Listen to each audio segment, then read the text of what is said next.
Good evening or good day, ladies and gentlemen. Thank you so much for joining us for this Lecture 7 of the Cricket South Africa Level 1 umpiring course hosted by Western Province Cricket Umpires Association. My name is Abdullah Steenkamp and my co-host for this evening will be Tom Mokarosi. This is our final lecture. And the format of tonight's lecture is as follows. I will kick off with a revision portion. So in this revision portion, I will cover all the text that was highlighted in green of the presentation. Those green highlighted texts, there are exam questions based on them. So I will just revise them or recap, and I will just focus on the green highlighted text. Once I am done, I'll hand over to Tom. Tom will then do a mock demonstration, or I'll do a click by click demonstration of how the exam will work. He will take us through a few admin things as well. So to kick off my portion, I'm starting with law number 1. And again, I'm just focusing on the green portions. So by agreement, a cricket match may be played between sides of fewer than or more than 11 players. Usually a cricket game is between 11 players, but there are times, and the law allows for this, where a game can be played with fewer than 11 or even more than 11 players. But this needs to be agreed before the game. But the law goes on further. If you then do decide to play with more than 11 players, not more than 11 may field at any time. So if your game is 15, 16, 17, or even 20 players, not more than 11 may field at any given time. When it comes to the nomination and the replacement of players, each captain to nominate his or her players in writing to one of the umpires before the toss. So important, nomination of players must be in writing given to one of the umpires before the toss. If one of the captains comes to the toss and say, umpire, let this toss, I'll give you my side, or I'll nominate my side to you, after the toss. And no, you insist that captain must nominate in writing before the toss or at the toss. Can a player be changed after the nomination of the team? Yes, the law allows for a player to be changed, but it needs the consent of the opposing captain. If the opposing captain say yes, you then can change that player. If there's no consent by the opposing captain, you're then not allowed to change the player. So just to emphasize, no player to be changed after nomination without the consent of the opposing captain, not the umpires, not the coaches, opposing captain. So when it comes to the umpires, law wants the umpires to be at the ground at least 45 minutes before the start of each day's play. Let's say our play starts at 10 o'clock, 9:15, according to law, the umpires needs to be at the field of play. Are you allowed to change an umpire? Yes, the law allows for a change of umpire because there are times when umpire may become injured or ill. So the law allows for it. And then the law say that this replacement umpire then to only stand at the striker's end. But there is a but. So firstly, the law allows if an umpire becomes injured or ill or in exceptional circumstances, you'll allow a change of umpire. But then that umpire only to stand at striker's end. But then there is a but.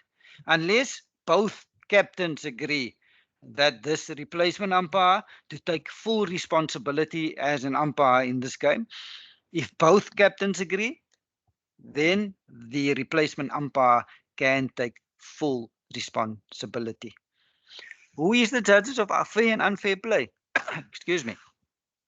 Umpires. They are the sole judges of fair and unfair play. When it comes to the fitness for play, who decides on the fitness? Again, only the umpires, and they together decide whether either conditions of ground, weather, or light or exceptional circumstances means that it would be either dangerous or unreasonable for play to take place. So umpires together decide whether conditions of ground, weather, or light. So when there is a suspension of play in dangerous or unreasonable conditions, so if play is in progress and it's now become dark and one umpire feels it's now a bit too dark for play to continue, and the other umpire feels like I think it's still light enough for us to continue play. So the law tells us if umpires do not agree, and in my scenario there is no agreement because one umpire feels that it is too dark and that umpire wants to go off, while the other umpire feels that I still think it's light enough. So there is a disagreement. So law tells us if there is a disagreement or if they do not agree, play to be suspended immediately. So when it comes to the position of the umpires, and the question is in the exam is where they're going to focus on the strikers in umpire. So usually the law wants the strikers in umpire to stand on the onside, to stand on the leg side of the batter, whether it's a left or a right-handed batter. Strikers in umpire needs to stand on the onside or the leg side. But the law allows for the strikers in umpire to at times stand on the offside. There are reasons like late setting sun, short leg fielder or field fielders blocking the view of the popping crease and the wicket. So there are times where the striker, it would be best for the strikers in umpire to stand on the offside. And the law allows for that.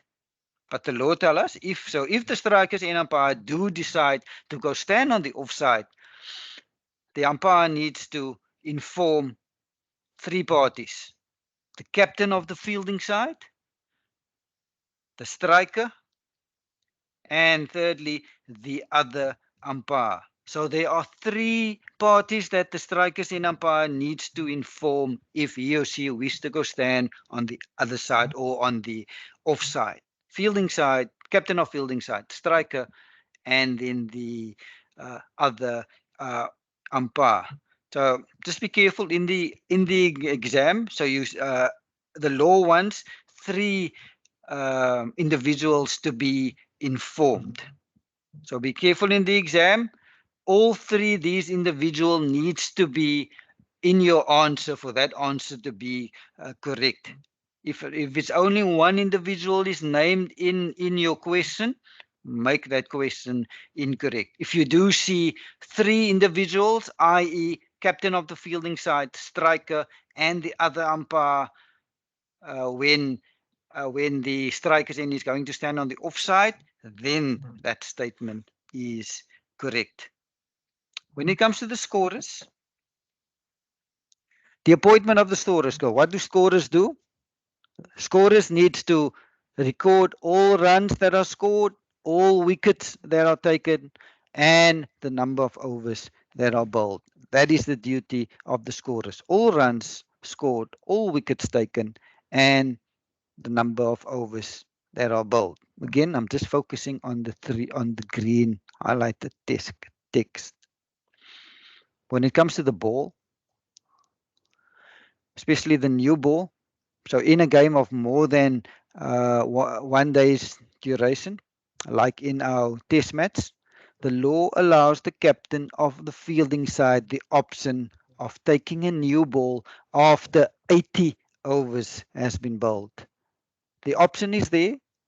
Captain does not have to exercise the option, but the option is there after 80 overs has been bowled in a game of more than 1 day's duration for the captain to ask for a new ball.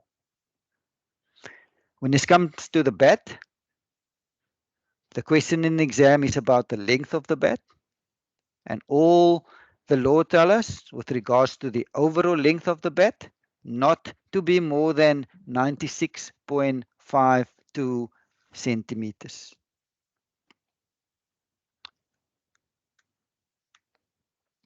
When it comes to the creases, and I'm now going to give you 3 marks. They're going to ask you the name of the creases. There's 3 marks for free I'm giving you. You need to name the name of the creases. That is a question in the exam. And they are going to ask you dimensions. I'm not going to tell you which dimensions they're going to ask you, but there's definitely questions on dimensions. But creases, definitely in, they're going to ask you to name the creases.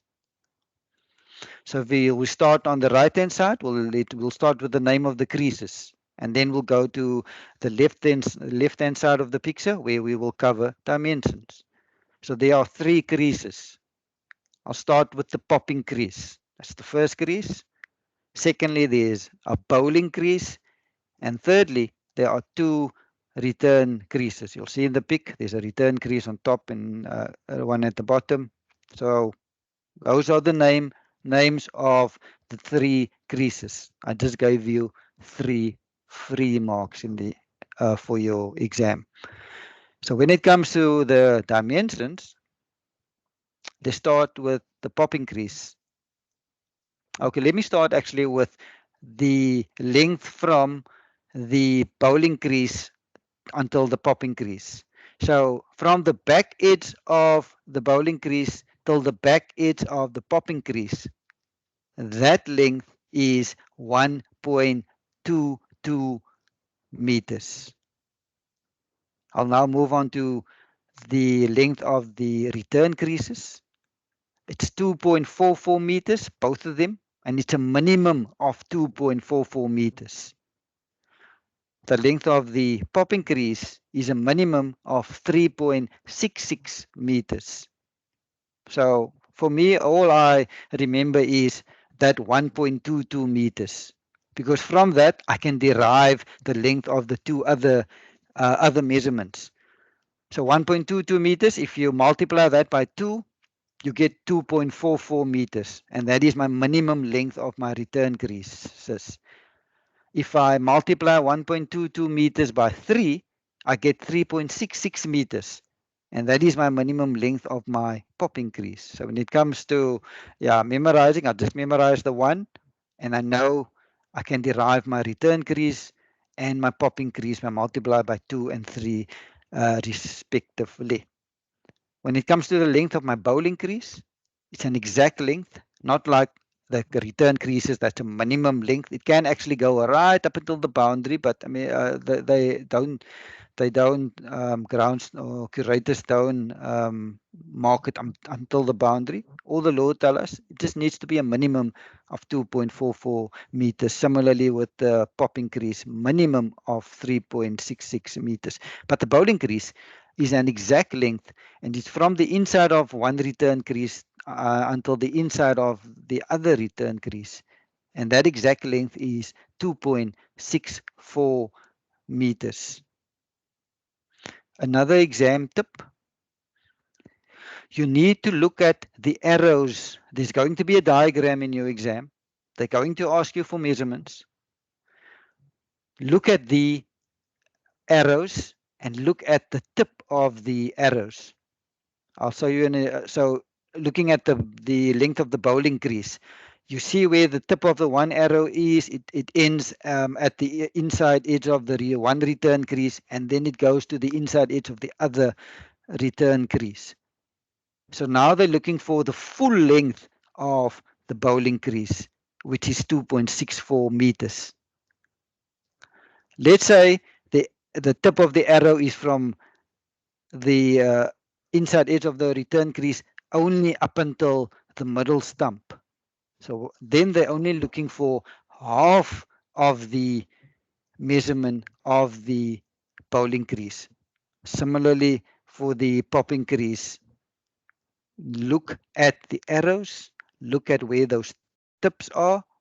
If they're looking for, like the bowling crease, from inside edge of return crease till inside edge of the other on the other side, then they're looking for the full length. If it only goes halfway, they only want half. So that's another tip I'm giving you. Look at the arrows.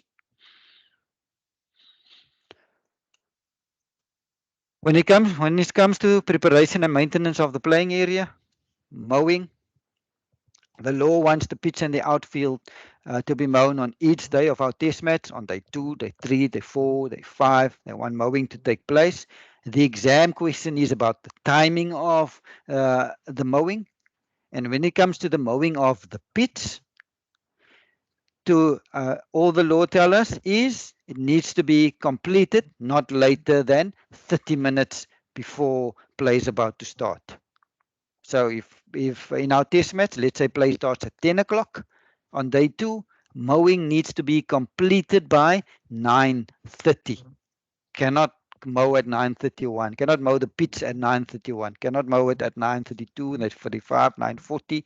It needs to be done by 9:30. Mowing of the pitch if it's a 10 o'clock start.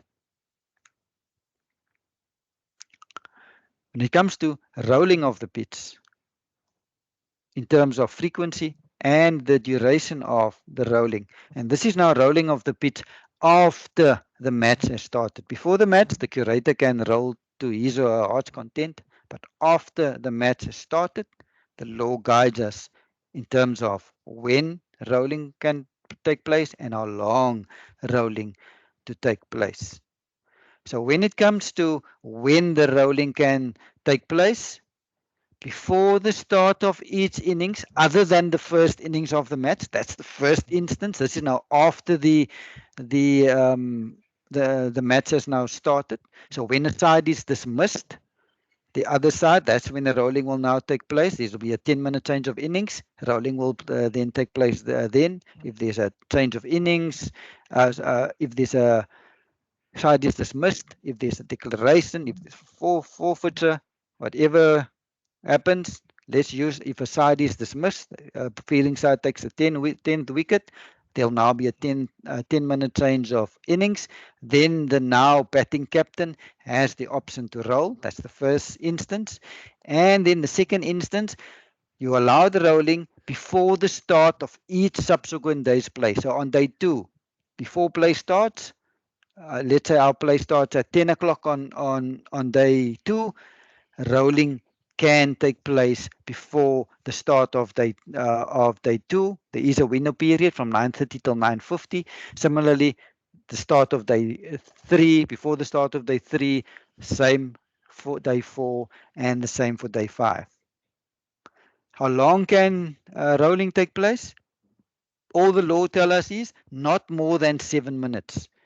So can a captain roll for 5 minutes? Of course he can.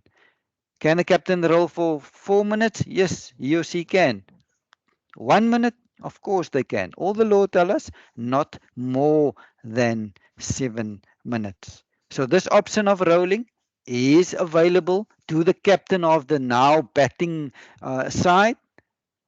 Doesn't have to exercise the option, but that option is available, and part of the duties of the umpires, like in our test match, it will be the fourth umpire's duty. If let's say on before the start of each subsequent day's play, on the morning of day 2, the fourth umpire will go to the captain of the then batting side, will then ask that captain, do you want rolling? If yes, which roller? Usually at international level, there are 3 rollers available, the big one, a medium one, and a hand roller. The captain will then choose which roller, and then also the duration of that rolling.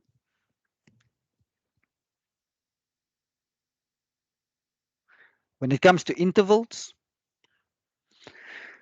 scheduled intervals, there are 5 of them. Period between close of play on one day and the start of the next day's play, that is seen in the law as a scheduled interval. Interval between innings, that's also a scheduled interval per the law. interval for meals, whether it's your lunchtime or your tea time, that's a scheduled interval. Your interval for drinks, also a scheduled interval, and any other agreed interval. These are 5 examples of scheduled intervals as per the laws of cricket. So when it comes to the duration of these intervals, especially the interval between innings, the law tells us there shall be a 10-minute change of innings interval. So if side A is dismissed at 11:10, the first ball needs to be bowled at 11:20.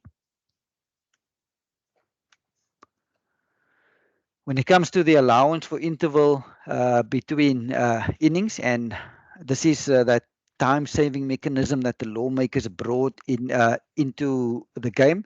So the lawmakers decided that, let's say our close of play is 5 o'clock. If an innings ends 10 minutes or less to the close of innings to 5 o'clock, that will be stumps for the day. So let's say side A gets dismissed at 16:52. What will happen next? That will be stumps for the day. There will not be a 10-minute change of innings because 5 o'clock is our cut-off time. If we take a 10-minute change of innings, it will take us from 16:52 till 17:02, past our scheduled cut-off time. Hence, it will be stumps for the day. So any time 10 minutes or less, so whether it's 16:50, 16:51, 16:52, 55, doesn't matter, it will be stumps. If we do finish a bit earlier, the law actually also tells us, let's say side A gets bowled out at 16:55, so technically we stop 5 minutes earlier because 5 o'clock is our cut-off time.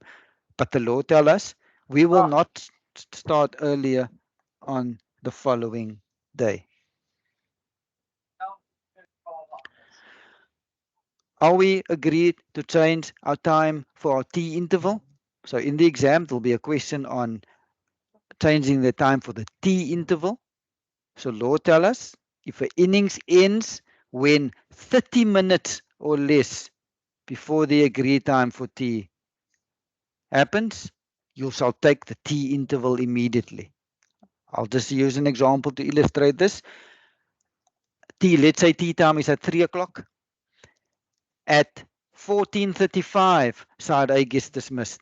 What happens next? Law tells us because this innings ended 30 minutes or less to tea, we shall take an early tea. So tea will then be from 14:35 for 20 minutes until 14:55. There'll be the change of innings during tea time, and that change of innings will be incorporated in the tea time or in that 20-minute tea interval. If side A gets dismissed at 14:50, what happens next? We will take early tea because this is also 30 minutes or less to our tea interval. And tea will be from 14:50 until 15:10. So what happens if a side is 9 down at tea? Again, this is a time-saving mechanism that the lawmakers brought into the game because most of the time, and no disrespect to the number 10 and 11 batters of any side, there are many good 10 and 11 batters, but most of them, they don't occupy the crease for too long. So the lawmakers decided just to save some time. If a side is 9 wickets down, and it must be a side being 9 wickets down. If a side is 8 down, you need to take tea. Only if a side is 9 wickets down, either at the lunch or the tea interval. The same principle apply to lunch or tea. I'm just using tea as an example. Let's say tea is at 3 o'clock and side A is 200 for the loss of 9 wickets. You look at your watch, you see it is now 3 o'clock. Final ball gets bowled is now 3 o'clock. Do you take tea? No. Because the side is 9 wickets down, the law wants you to delay your tea by a max of 30 minutes. That you now give the fielding side the opportunity to try to take the 10th wicket in this 30-minute period. So if the fielding side do take the 10th wicket, like for example, our T being 3 o'clock, and now side A is 200 for 9, you now know because they're 9 down, you need to extend for a max of 30 minutes. So you'll continue, and let's say at 15:08, the side gets dismissed. Now you'll take now you'll take tea at 15:08. Our tea time will be 20 minutes. So from 15:08 till 15:28 will be our tea interval. We will incorporate our change of innings interval into our tea interval. Another example, we know that if a side is 9 wickets down at in our example at 3 o'clock, our tea time, we will not take tea. We need to delay tea and play for a maximum of 30 minutes. But let's say we get to 15:30 and the fielding side could not take the 10th wicket. Do we now play on? They're still 9 down? No, now the law say only up to a max of 30. If you get to 15:30, well, the final ball of the over, you look at your watch, you see it's 15:30, you will now take tea.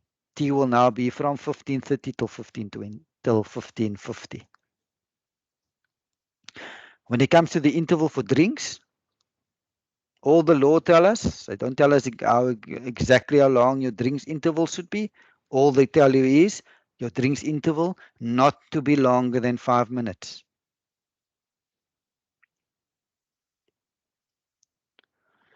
When it comes to the completion of an over, other than at the end of the game, we now know that if we do reach the agreed time for an interval and we're only halfway through the over, we need to complete that over. Let's say at lunchtime. You get to lunchtime, you look at your watch, you see it's 12 o'clock, and you've only bowled 3 balls in the over.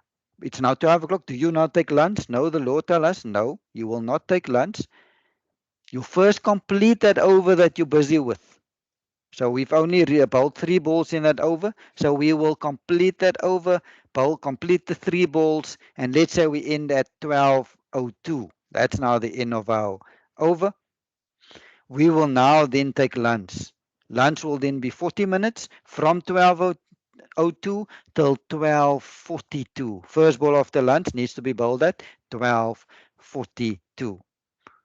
So we now know if we get to the middle of the over, we need to complete the over. But there is an exception. And there's an exam question on this exception.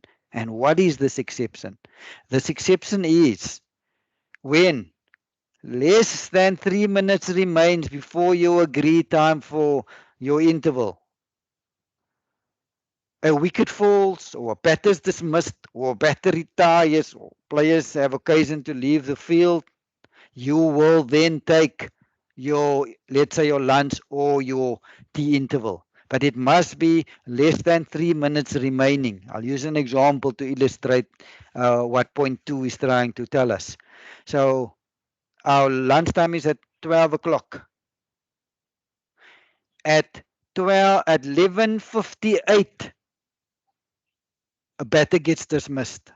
Let's say side A is 200 for 4, and at 11:58, after in the 50 overs and 2 balls on the second ball of that over, 11:58, the fielding side takes a wicket.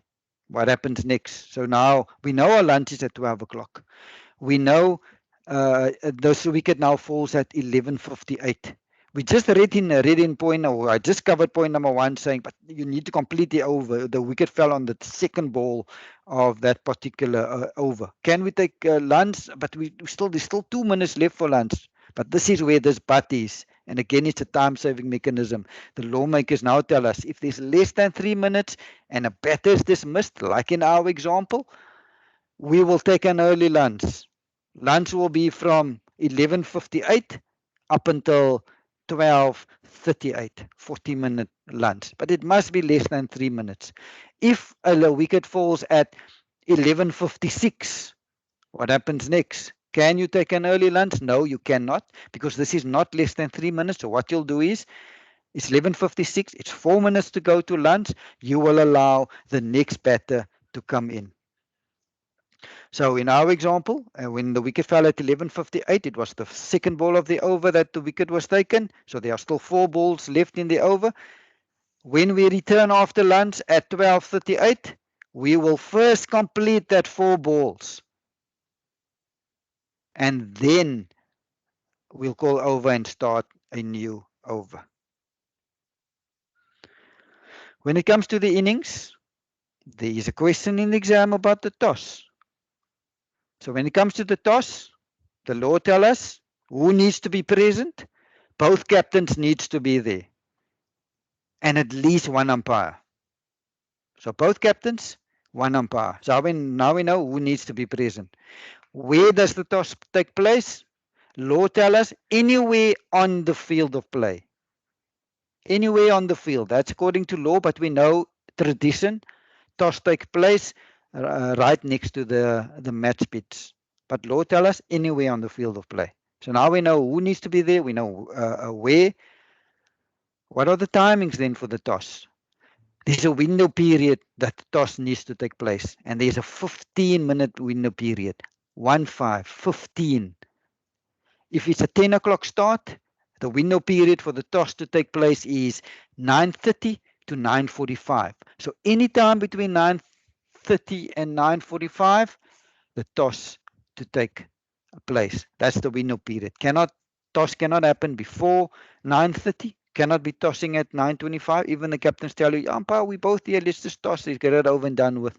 No, the law is very specific. The window period is 9:30 to 9:15. There's a 15-minute window period for the toss to take place. So now, as soon as the captain that wins the toss, that captain to notify the opposing captain and the umpires immediately. Captain cannot tell you, umpire, just wait, let me first go discuss this with my team or my coach. No, that discussion should have taken place before the captain arrived for the toss.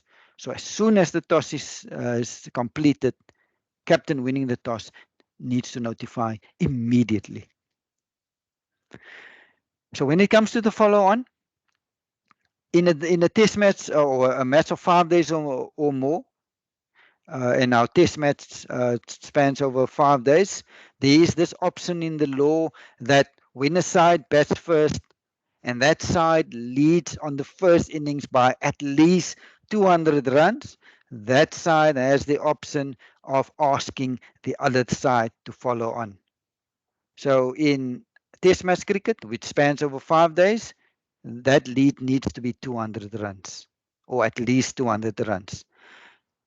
Not all matches spans over 5 days. There are matches that, like in South Africa, the provincial cricket spans over 4 days. And what is the follow-on target there? 150 runs, at least 150 runs for either a 3 or a 4-day match. In a 2-day match that spans over more than one innings, 100 runs is the follow-on lead.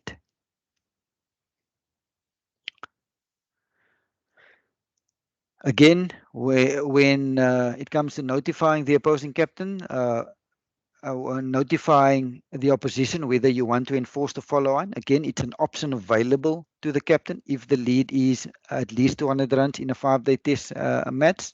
The option is there. Captain does not have to exercise the option, but once deciding to exercise or not exercise, that decision to be notified immediately and then cannot be changed. The question in an exam is about when there's no play on the first day of our test match. It doesn't have to be a test match, can be even a 4-day match or even a 3-day match. I'll just use a test match as an example, but the same principle will apply in a 4-day match or in a 3-day match. So the exam question is about if there's no play on the first day of, let's say, in our test match, but it has to be the first day. No play, not a single ball is bowled on day number 1. We only start on day number 2 at 10 o'clock. Because there was no play on day 1, the whole first day's play was lost. Now, when it comes to the follow on target, because our test match will span over 4 days, the follow on lead now needs to be at least 150 runs. In the previous slide, we saw there if it's a 3 or 4 day game, the lead needs to be 150 runs. So, again, in our test match, no play needs to take place on day 1. If that is the case, then it's now a 4-day test match, and now the lead to enforce the follow on needs to be 150 runs. When it comes to a declaration, who decides on the declaration of the batting side? The batting captain. Only he or she may declare the innings closed. So a side, when it comes to a declaration of an innings, the side that's batting at the time, only the captain of that batting side decides if he or she wants to declare the innings closed. When it comes to the over, and the exam question is about the start of the over. So when does an over technically start? Most bowlers do have a run up. So the start of your over is when the bowler takes his or her first step. As soon as they take that first step, that is technically when the over starts. Most bowlers have a run up, but the law do cover if the bowler does not have a run up. Now the law say now the over starts when the back foot lands for that first delivery. But otherwise, as soon as the bowler takes his or her first step, that's when the over starts. When it comes to boundaries and identifying the boundary, so the exam question is about identifying the boundary. If there's a white line, so the edge of the line nearest to the pitch shall be the boundary. There's an exam question on this. So the edge of the line nearest to the pitch, and I'll show you in the diagram now. There's the rope where the arrow shows the edge of the line nearest to the pitch. That is where the boundary is, not the outer edge, but the inside edge. Similarly to a fence, similarly to a rope, the inside edge nearest to the pitch, that is where the boundary is. When it comes to dead ball, ball can either automatically become dead, and there's 8 instances, or there are instances where the umpire needs to call and signal dead ball. There's about 14 of them. The question in the exam is about the ball automatically becomes dead when it finally settles in the hands of the wicket keeper or of the bowler. So a ball automatically becomes dead when it finally settles in the hand of the wicketkeeper or the bowler. And the umpires, they are the sole judges of when the ball is finally settled. Comes to no ball, and the exam will focus mostly on the feet. So when it comes to the feet, the law firstly starts with the back foot. And the crease that goes with the back foot is the return crease. So when it comes to the bowler's back foot, the law tells us that back foot must land within and not touch the return crease. So back foot land within, not touching the return crease. When it comes to the front foot, the crease that goes with the front foot is the popping crease. And here the law wants the front foot to land, that first landing, to have either some part of the foot, whether grounded or raised, to be behind the popping crease. So back foot, return crease must land within and not touching. Front foot, must land, and that first landing is important, not where it ends up. The first landing, and the low ones, some part of the foot, it can either be grounded or raised behind the popping crease or on the same side of the imaginary line joining the two middle stumps. Let's go through a few picks to show you exactly how the law works. Let's start with the front foot, and again, this is a right arm bowler bowling over the wicket, and when it comes to the front foot, the popping crease, that's the crease that you judge when it comes to the front foot. And what did the law say when it comes to the front foot?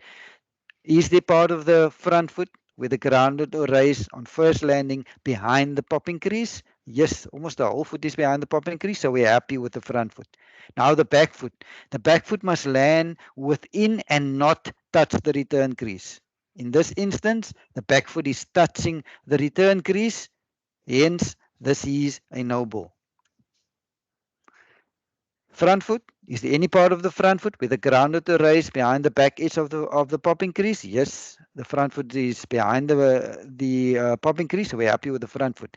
Back foot, is there any part of the back foot touching the return crease? No, it's not. That's why this is a fair or legal delivery. This is a left arm bowler bowling around the wicket. Let's start with the back foot. Is there any part of the back foot touching the return crease? No, there's not. So we're happy with the back foot.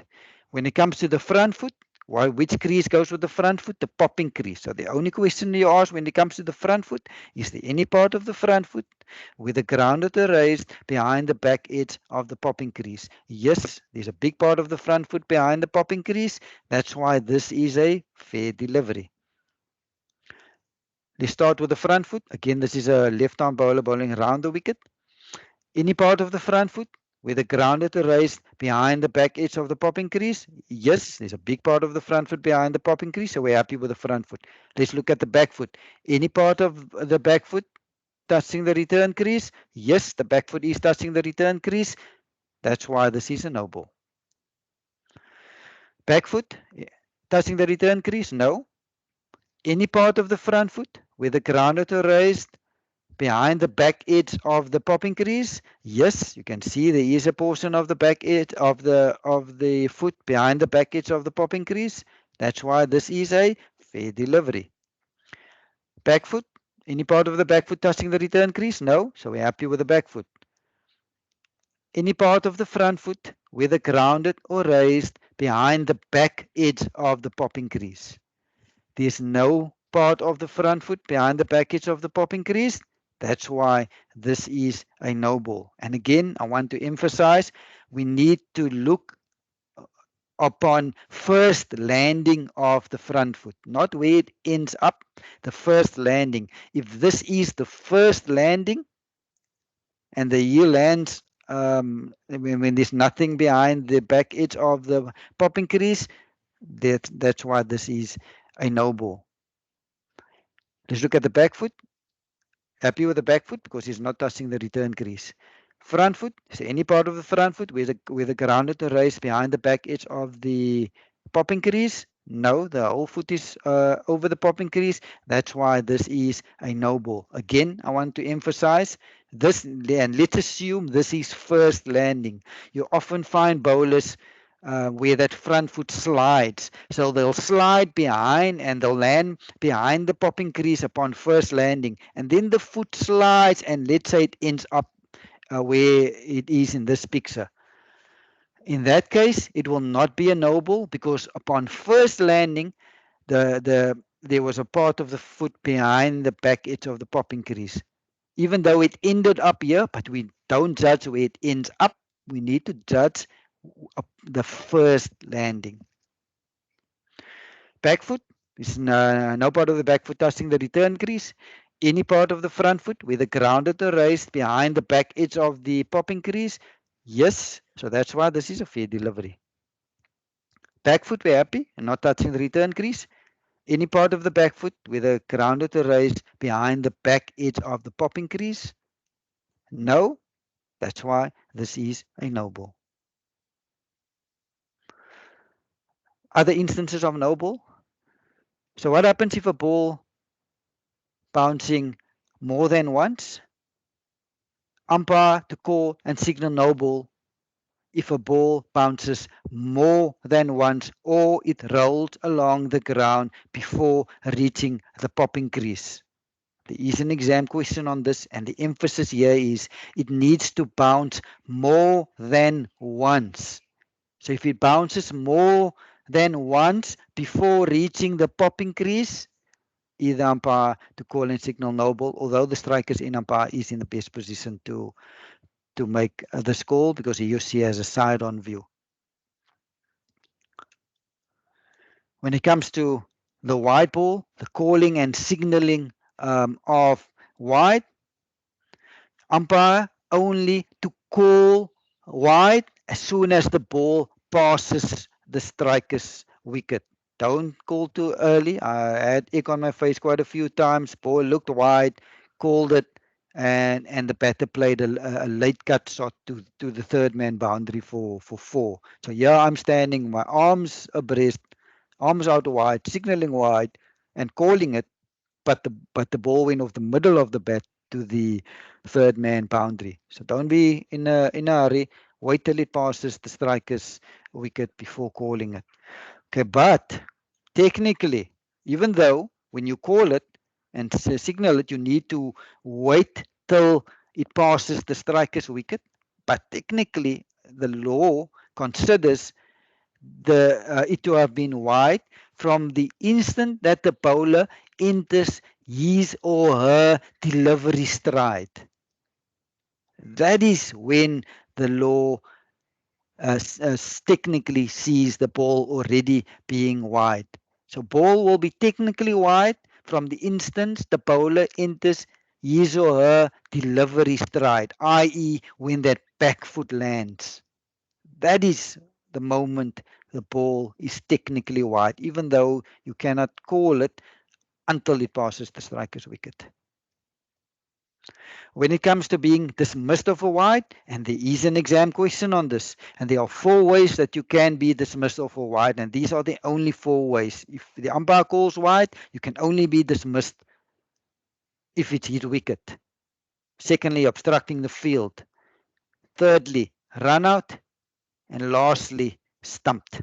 These are the only 4 ways that you can be dismissed of a wide. When it comes to fielder's absence and substitutes,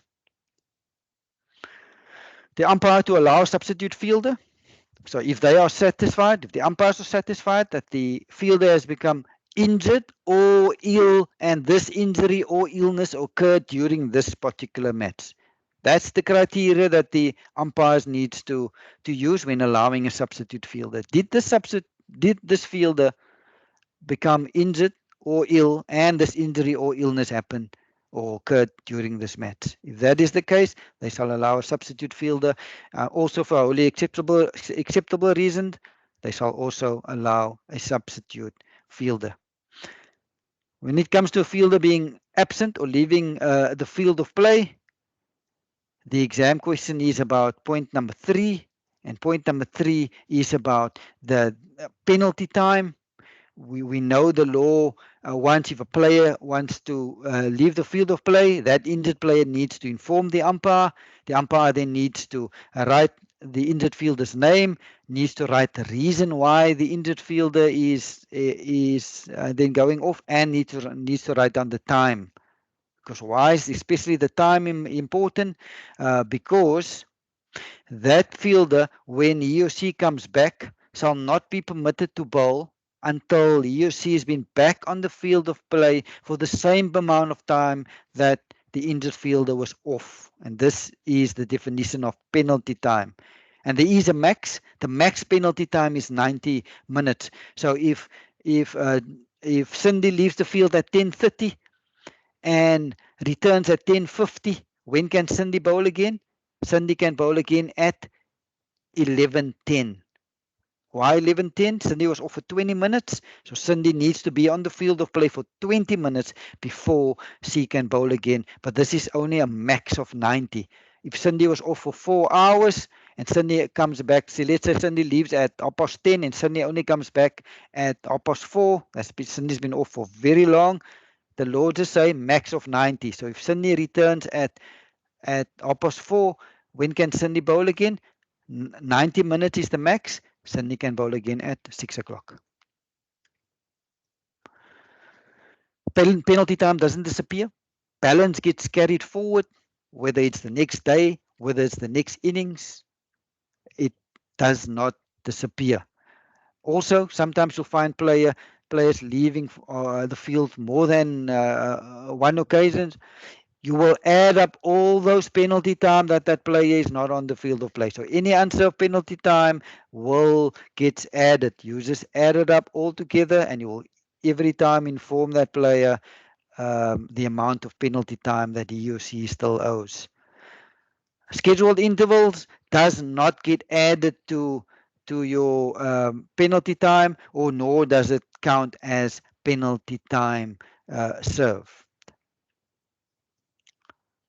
I mentioned earlier about unserved penalty time doesn't disappear, goes into the next day, goes into the next innings, but obviously doesn't go into the next match.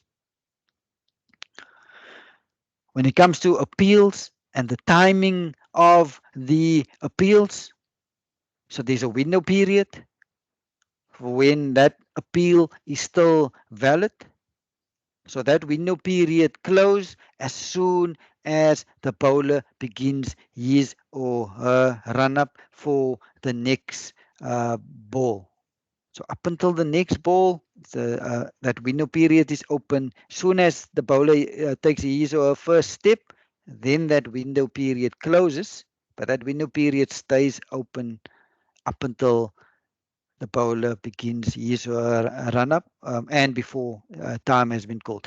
Even the call of over does not invalidate an appeal. So even if you call over, as long as that bowler that starts the next over does not take his or her first step, that appeal, that window period is still open, provided that time has not been called. Court, let's first look at a video. Fair catch. A catch shall be considered fair if the ball is held in a fielder's hand, hugged to the body of the catcher, or accidentally lodges in his or her clothing, helmet, or protective equipment. But of course, this being cricket, it isn't always that simple. If a fielder deliberately uses an item of clothing to try to catch the ball, it is not out, and 5 penalty runs are awarded to the batting side. However, the ball can be caught after it has deflected off the other batsman, an umpire, another fielder, including off a helmet being worn, or even if it lodges in a fielder's helmet. Perhaps the main criterion for a catch to be considered fair is that the ball must not touch the ground before being caught. Here, for example, the ball does not touch the ground even though the hand holding it does so in effecting the catch. This is a fair catch. And then there is the question of catches near the boundary. This is such an interesting subject that we've given it a film all of its own. To catch up on everything to do with catching, simply refer to Law 33 in the Blue Book. So when it comes to the exam question, court to take precedence, court take preference over any other dismissal except bold. So bold is always number 1 and court is number 2. So if a batter is dismissed on more than one mode of dismissal and court is one of them, but the other one is not bold, court will take preference. Court is number 2, bold is number 1. LBW. Leg before wicket. LBW.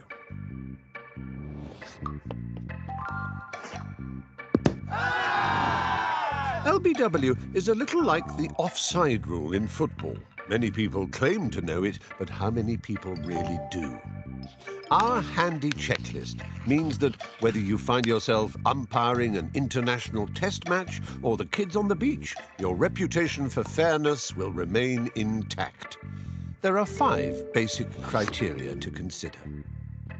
The batsman is out, leg before wicket, if 1.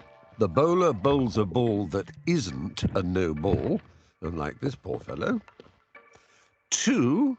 The ball, if it is not intercepted on the full, pitches in line between wicket and wicket or on the offside of the batsman's wicket. It cannot be out if the ball pitches outside the line of the leg stump. 3. The ball hits the batsman either full pitch or after pitching and before he hits it with his bat. 4. This is where it gets a bit more complicated. If the batsman was making a genuine attempt to play the ball, the point of impact must be between wicket and wicket for LBW to be an option. However, if the batsman has made no genuine attempt to play the ball, the contact must either be between wicket and wicket or outside the line of the off stump. 5. This is the crucial part. But for the interception by the batsman, the ball would have gone on to hit the stumps and dislodge the bails. Any questions? Just refer to Law 36 in the Blue Book. So just to recap, the points that you need to consider when there is an LBW appeal, ball not to be no ball, it needs to either pitches in line between wicket and wicket or on the offside of the wicket. That's why the law wants it either to be pitched between wicket and wicket or on the offside. That's why we've always heard pitches outside leg stump, and this is the reason why. If it pitches outside leg stump, batter can never be given out LBW. Should not touch the bat first of the striker. If it touches the pad first, then the bat, then you can consider the LBW appeal. But if it touches the bat first, always not out. Intercepts the ball with any part of the striker's person. Yes, I know it's called LBW, but doesn't have to be only the leg, can be any part of the person.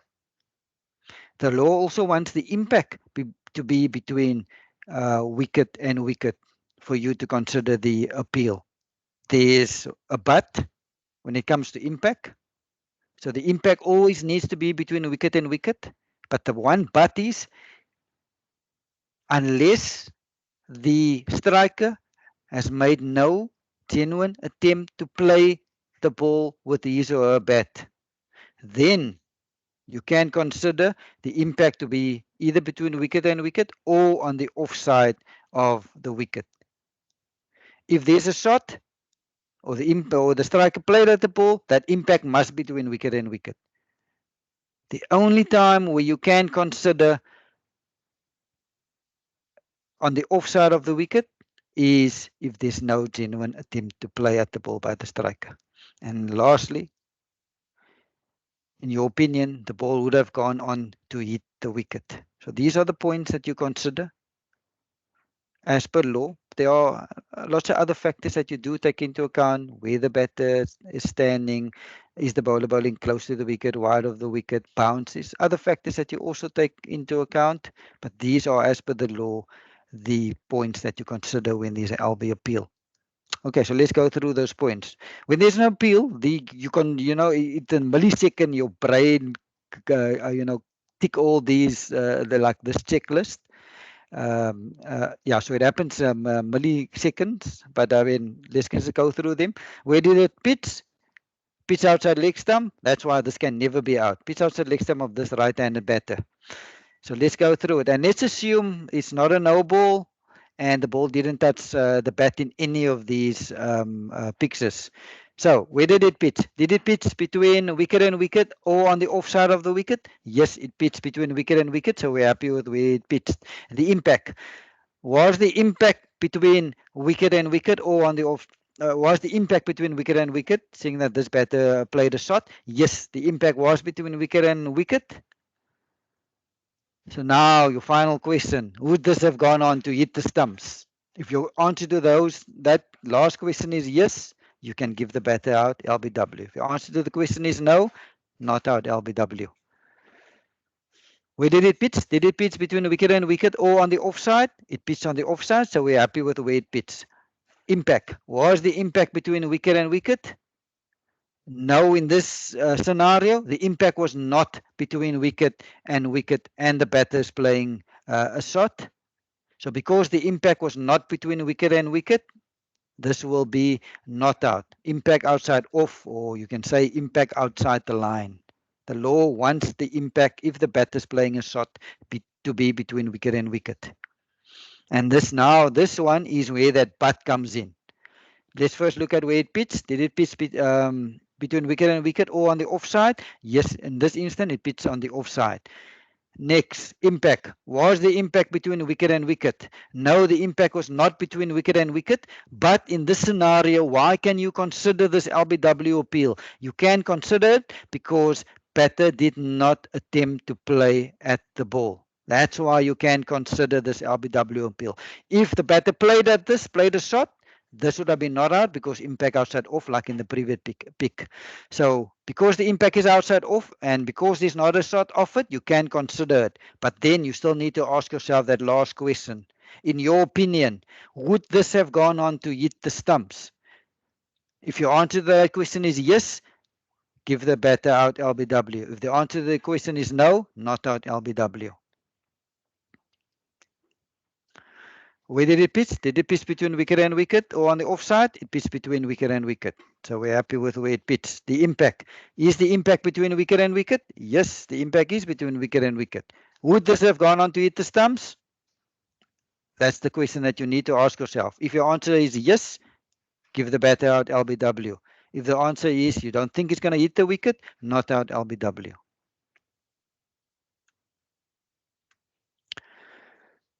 Where did it pitch? Did it pitch between wicket and wicket or on the offside of the wicket? Yes, it did pitch between wicket and wicket. Where's the impact? Was the impact between wicket and wicket? Yes, the impact was between wicket and wicket. But as I mentioned earlier, you need to take also other clues into account. And let's assume this is a left-arm bowler bowling over the wicket. Look where it pitched. It pitched on leg stump. Then after pitching, look at the trajectory of the ball. Now you need to also take into account the distance. If you look at where the back foot is, it's almost about on the popping crease. That front foot is about, let's say, half a meter outside the popping crease. We know that from the popping crease until the wicket is 1.22 meters. So if you add another, let's say, 50 centimeters, the ball still almost probably needs to travel almost close to a further 2 meters. Looking at where it pitched, looking at the trajectory of the ball, I don't think this is going to go on to hit the wicket. I think this is missing off. Again, let's go through our process. Where did it pitch? Did it pitch between wicket and wicket or on the offside? It pitched on the offside, so we're happy with where it pitched. Impact. Was the impact between wicket and wicket? Yes, we're happy that the impact was between wicket and wicket. Now that final question. Would this have gone on to hit the wicket? And this is again where you need to take other clues into account when considering the LB. Look where it pitched. Look how much it came back. Look the bit of a stride that the batter got in. We now know 1.22 meters till the popping crease. There's a bit of a stride in, so that's probably another 40-50 centimeters, probably close to 1.7, 1.8 meters that the ball still needs to travel. In my opinion, I think this ball is missing leg stump. Where did it pitch? Pitch between wicket and wicket or on the offside? Pitch on the offside. Impact. Was the impact between wicket and wicket? Yes, the impact was between wicket and wicket. But again, also need to take into account, look where it hit the striker. Playing forward, top of the flap or top of the pad.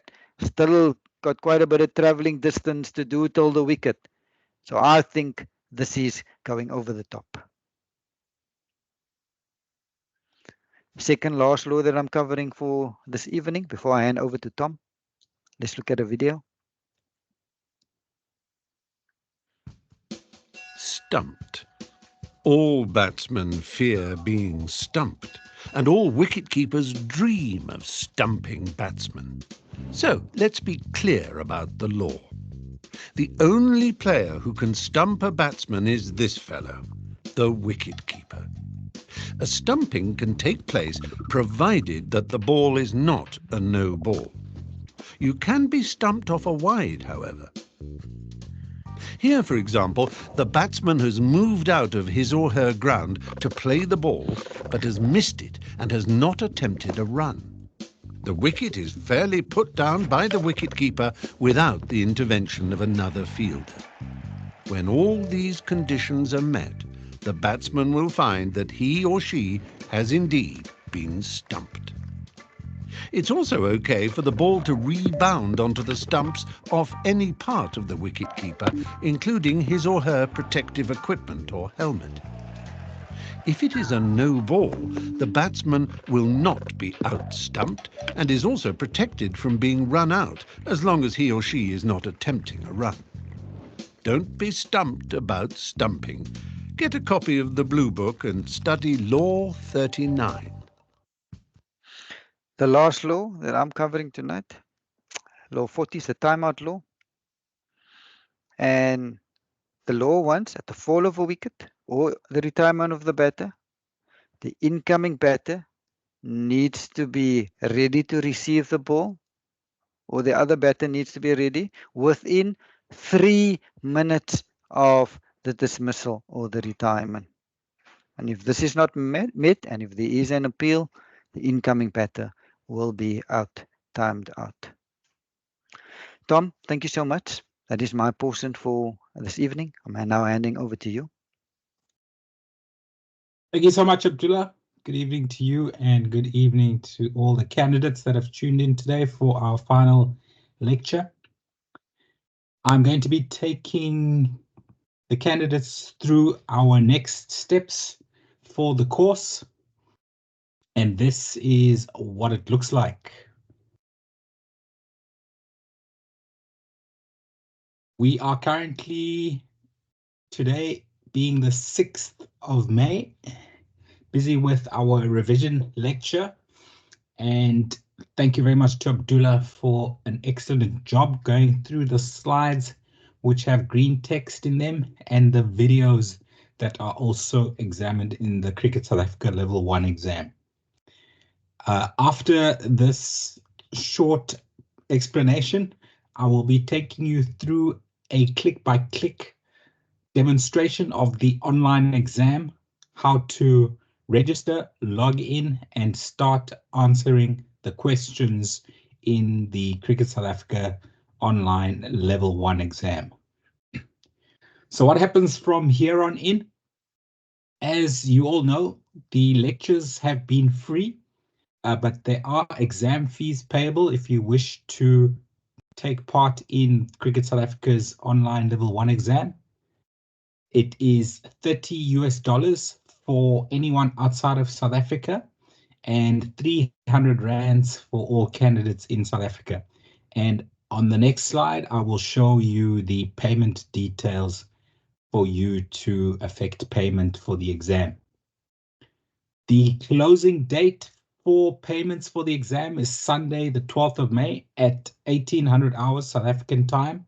So the same time that our lectures usually start, that will be the deadline for you to send through proof of payment to training@wpcua.co.za on Sunday, the 12th of May.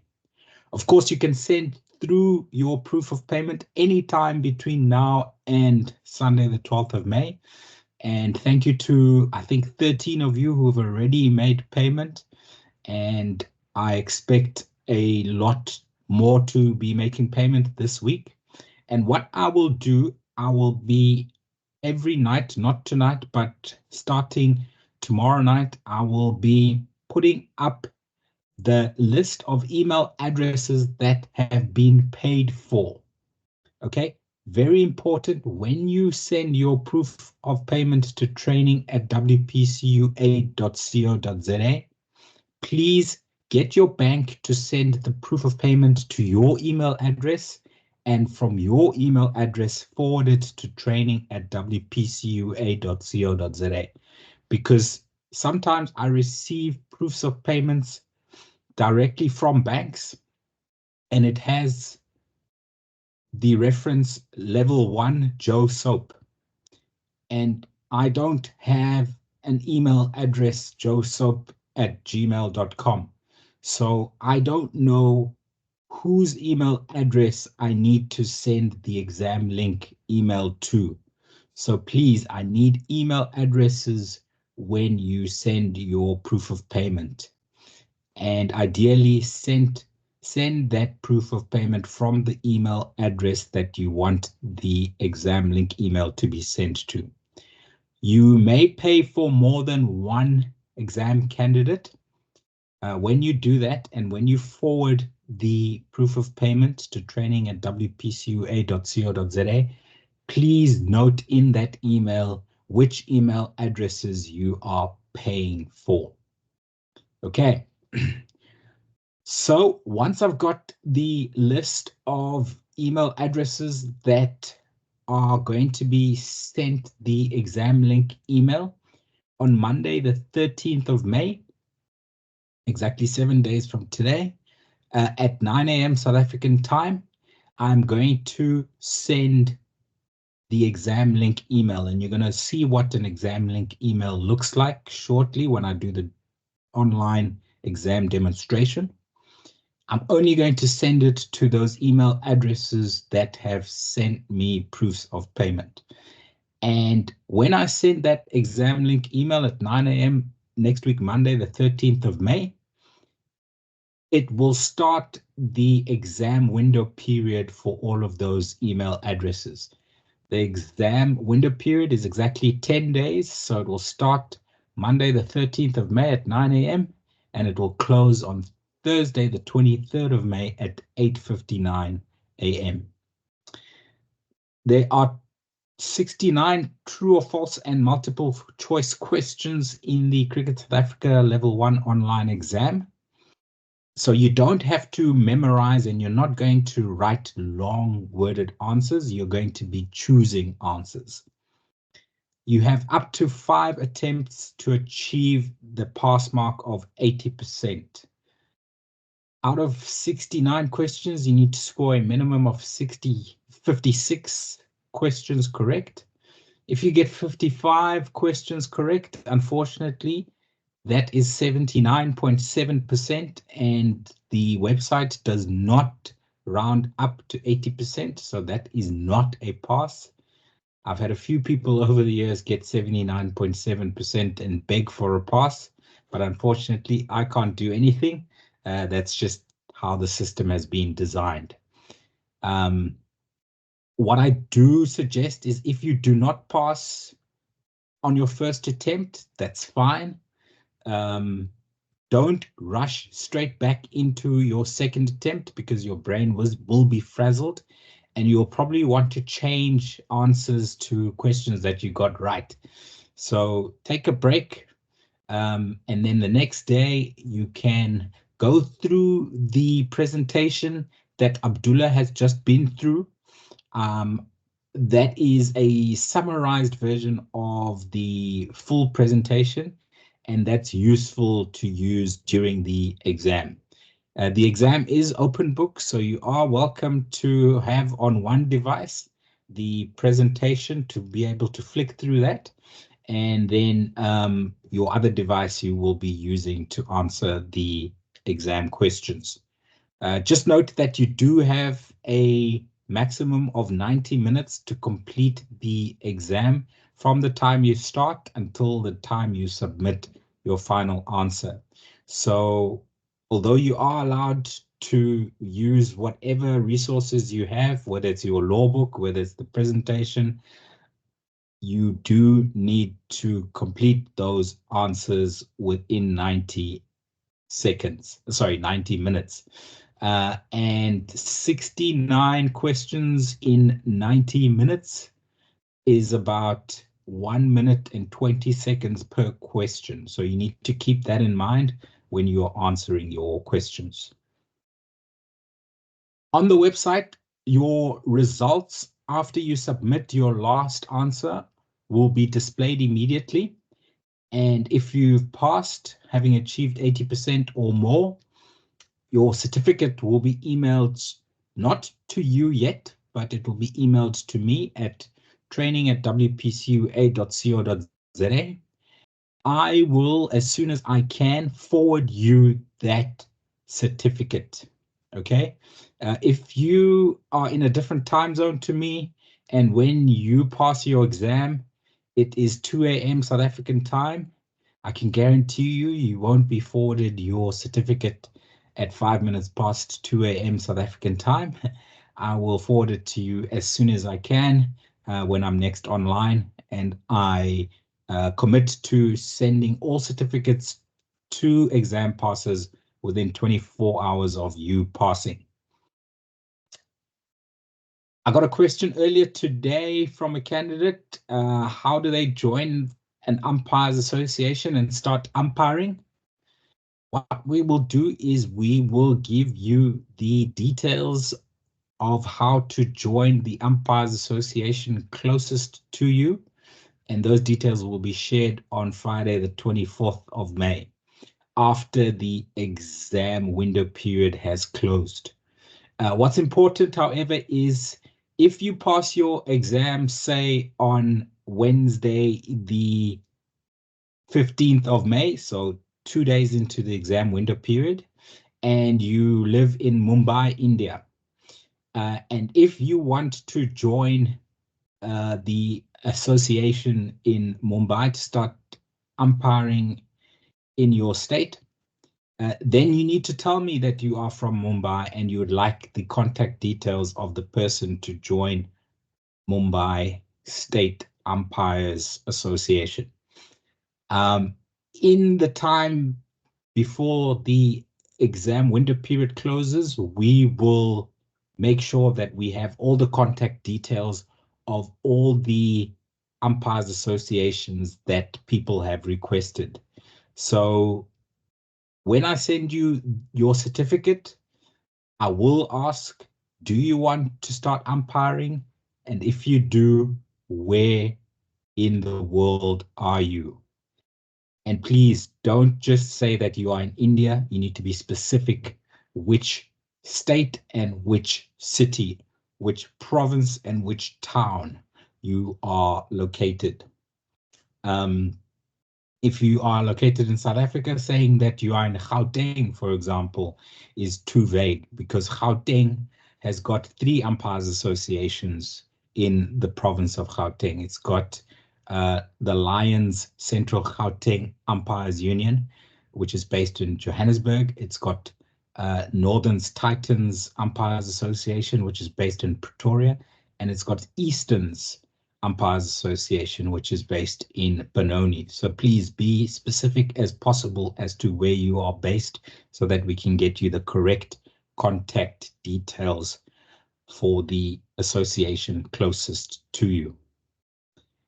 And then, of course, I'm sure you'll all be keen to join us for level 2. Level 2 will be starting on Monday, the 17th of June, and it will all be online, the lectures as well as the exam. The exam is a written exam for level 2, but we do allow for it to be written remotely, and we will watch you on Microsoft Teams as a way to invigilate during the exam. And level 2 is a closed book exam. But all the details of level 2 course, as well as the level 2 exam, will be emailed to all level 1 passes a week before the first lecture. So that will be the 10th of June. You don't need to ask to sign up. You don't need to register. You will automatically, if you have passed level 1, you'll automatically get that email on the 10th of June.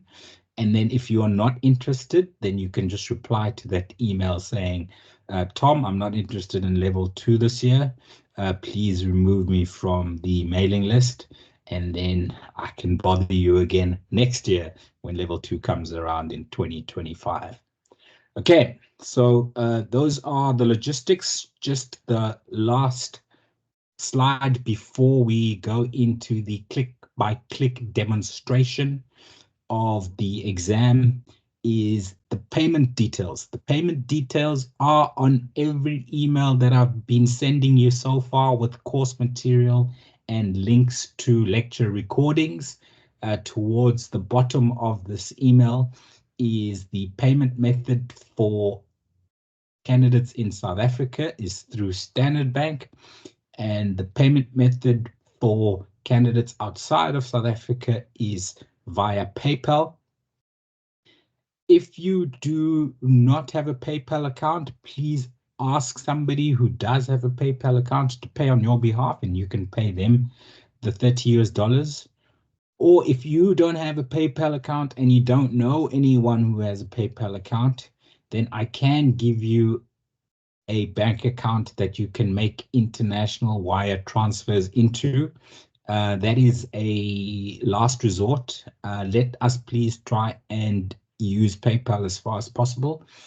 If not, you can ask me to send you details of that other bank account that you can send international wire transfers into. Okay. So let us now go into the online exam click-by-click demonstration. And I'm going to start with my inbox, or the inbox that I have sent the exam link email to. And I've sent it to tom2024exam@gmail.com. Every time I do this demonstration, I need to set up a new email account. Why? Because the system, Umpire's Universe, can only send an exam link email once to a unique email address. So my normal email address is training@wpcua.co.za. That email address has been sent the exam link email in the past. It cannot be sent again. tom.mokorosi@gmail.com. That email address has been sent the exam link email before. The system cannot send an exam link email again to tom.mokorosi@gmail.com. So if you've done this course before and you have had an exam link email sent to you before, you will need another email address that I can send your exam link email to.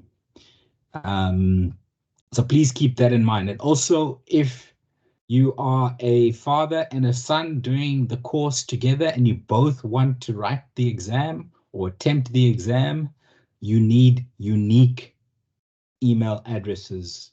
You can't have two candidates using the same email address for the exam. It won't work because only one person can use only one email address, and the email address has to be unique. So let's pretend this is Monday morning, 9 a.m., the 17th of May, and you have paid your level 1 exam fee in the previous week, and now you have received this email in your inbox. If you haven't received an email in your inbox, please go and check your spam or your junk folders. Sometimes it does land up there, but 95% of the time I've found in experience that it does come to your normal inbox. And you'll see that it doesn't come from Tom, it doesn't come from Abdullah, it comes from Umpire's Universe. Okay, so don't be confused when you see an email from Umpire's Universe. That is the correct email You'll notice the subject says you have been enrolled in a course. And for me, I've enrolled myself into a course called Introduction to Umpiring. Okay, I obviously can't take you through the questions that are in the Cricket South Africa Level 1 exam. So I'm going to take you through the true or false questions in the Introduction to Umpiring course. However, on Monday morning, the 13th of May, you will receive an email that says you have been enrolled in a course Level 1 Umpiring. Okay. So you click on that email and it will look very similar to this. I'm not sure why these two images don't pop up, but that's fine. We don't need to use the images. And what's important to note here is two things. The first thing is the link is only valid for 10 days. Okay, so please, folks, we have from the time that the course was marketed and put all over social media, the exam window period is listed on there. It's the 13th of May until the 23rd of May. Very difficult for us to have different window periods for different candidates. Let's all stick to Monday the 13th to Thursday the 23rd of May. That is 10 days for you to do your exam in the comfort of your home, school, or work, wherever you've got a internet connection and a device that can connect to the internet. I recommend using a computer, but I know that this exam has been successfully executed and passed on a tablet and a cell phone. Needs to be a smartphone, obviously. So that's the first thing, is from the moment you get that email, you will have 10 days to complete up to 5 attempts of your exam. The second thing you need to notice on this email is you will be very attracted to the button Get Started. But the button Get Started is going to take us to a login page. But we haven't registered yet. We need to register for the exam. So what I have done by sending you the exam link email is I have enrolled you for the exam, but you still need to register for the exam. Okay, so don't click on Get Started, click on Register. Okay, so when we register, this then comes up and we need to use the email address that you received the exam link email from. That is the email address that you will register with. So for me tonight, it's tom2024exam@gmail.com. And I am creating a password. Okay, this is not your email password. It's not already there. I am going to create a new password. And please bear with me because sometimes my buttons don't work that well. So I'm typing it all very carefully. And you need to agree to terms of use. And of course, you need to then sign up. And my passwords don't match, so I just need to type them in carefully again. Please bear with me.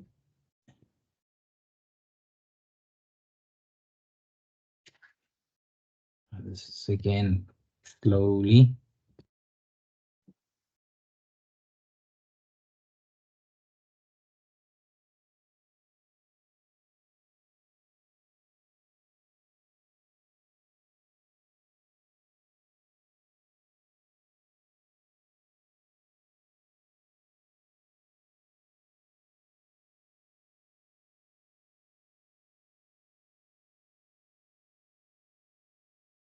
Okay, that's strange that this username is already taken up. Let's just double check that I am in the right email address. Yes, so what's happened there is it registered me because I did actually, when I clicked on sign up, it did actually take and receive my registration. So you will see that back in my email inbox, it says Umpires Universe, confirm your email. Okay.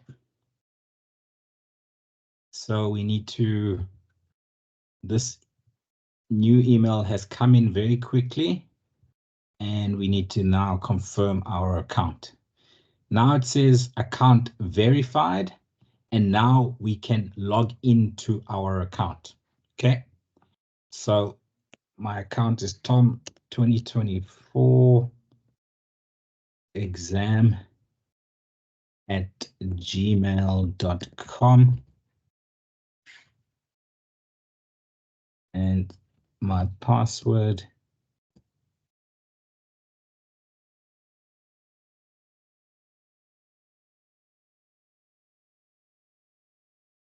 and now I can log in. Hey, come on.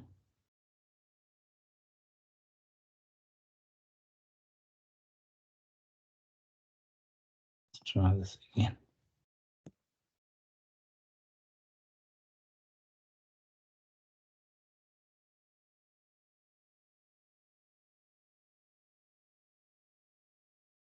Oi. What's happening with my passwords here? Let me just try that one last time before I go on forgot password.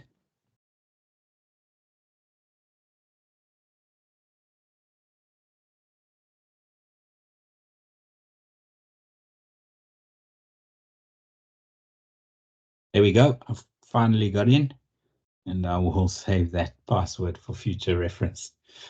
Okay, so slight difference between the introduction to umpiring course versus the level 1 umpiring course. I've got a blue background at the top and a blue background in this picture. In level 1, it is a green background. That is pretty much the only difference that you will see. And then we need to click on view course. Now, it might feel like repetition, but remember, we've created an account, and sorry, I enrolled you, and then you registered your account. And now what you're doing here is you are for the level 1 course, putting your details in to be able to attend the level 1 course. Because this website has got more than one exam, it's got the introduction to umpiring course, and it's got the level 1 course that you can write an exam for. You first need to register your account and then register for the specific exam. So here goes my details.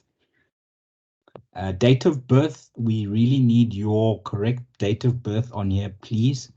It might feel like you're going to take forever to get to your year of birth. All you need to do is you can either use the up-down buttons, or you can just overwrite what's in there. And I'm giving away my age now, but the year is in, the month is on, and the day is selected. So it's really quick and easy. A lot of people leave it on 2024 because they think, gee whiz, it's going to take ages for me to get to my year of birth. You can simply overwrite the year of birth in there. Okay. All these are very important for you to select. They're mandatory fields, so you cannot carry on without having selected all of these fields. City, you can put whichever city you are in the world. So if you're in Mumbai, you put Mumbai. If you are in Nairobi, you put Nairobi. If you're in Lagos, you put Lagos. I'm putting in Cape Town because I'm in Cape Town. The province, you're only going to find South African provinces here. So if you're in Durban in South Africa, you put your province, KwaZulu-Natal. If you're in Port Elizabeth, which is in the Eastern Cape, you put your province, Eastern Cape. If you are in Johannesburg, you put your province, Gauteng. If, however, you're not in South Africa, then please use Western Cape, okay? If you're not in South Africa, use Western Cape. If you are in South Africa, use the province that you reside in. Okay, then we save changes. That's not a good sign, but quite often if we just hit the refresh button, then these errors go away. So just bear with me while I hit the refresh button.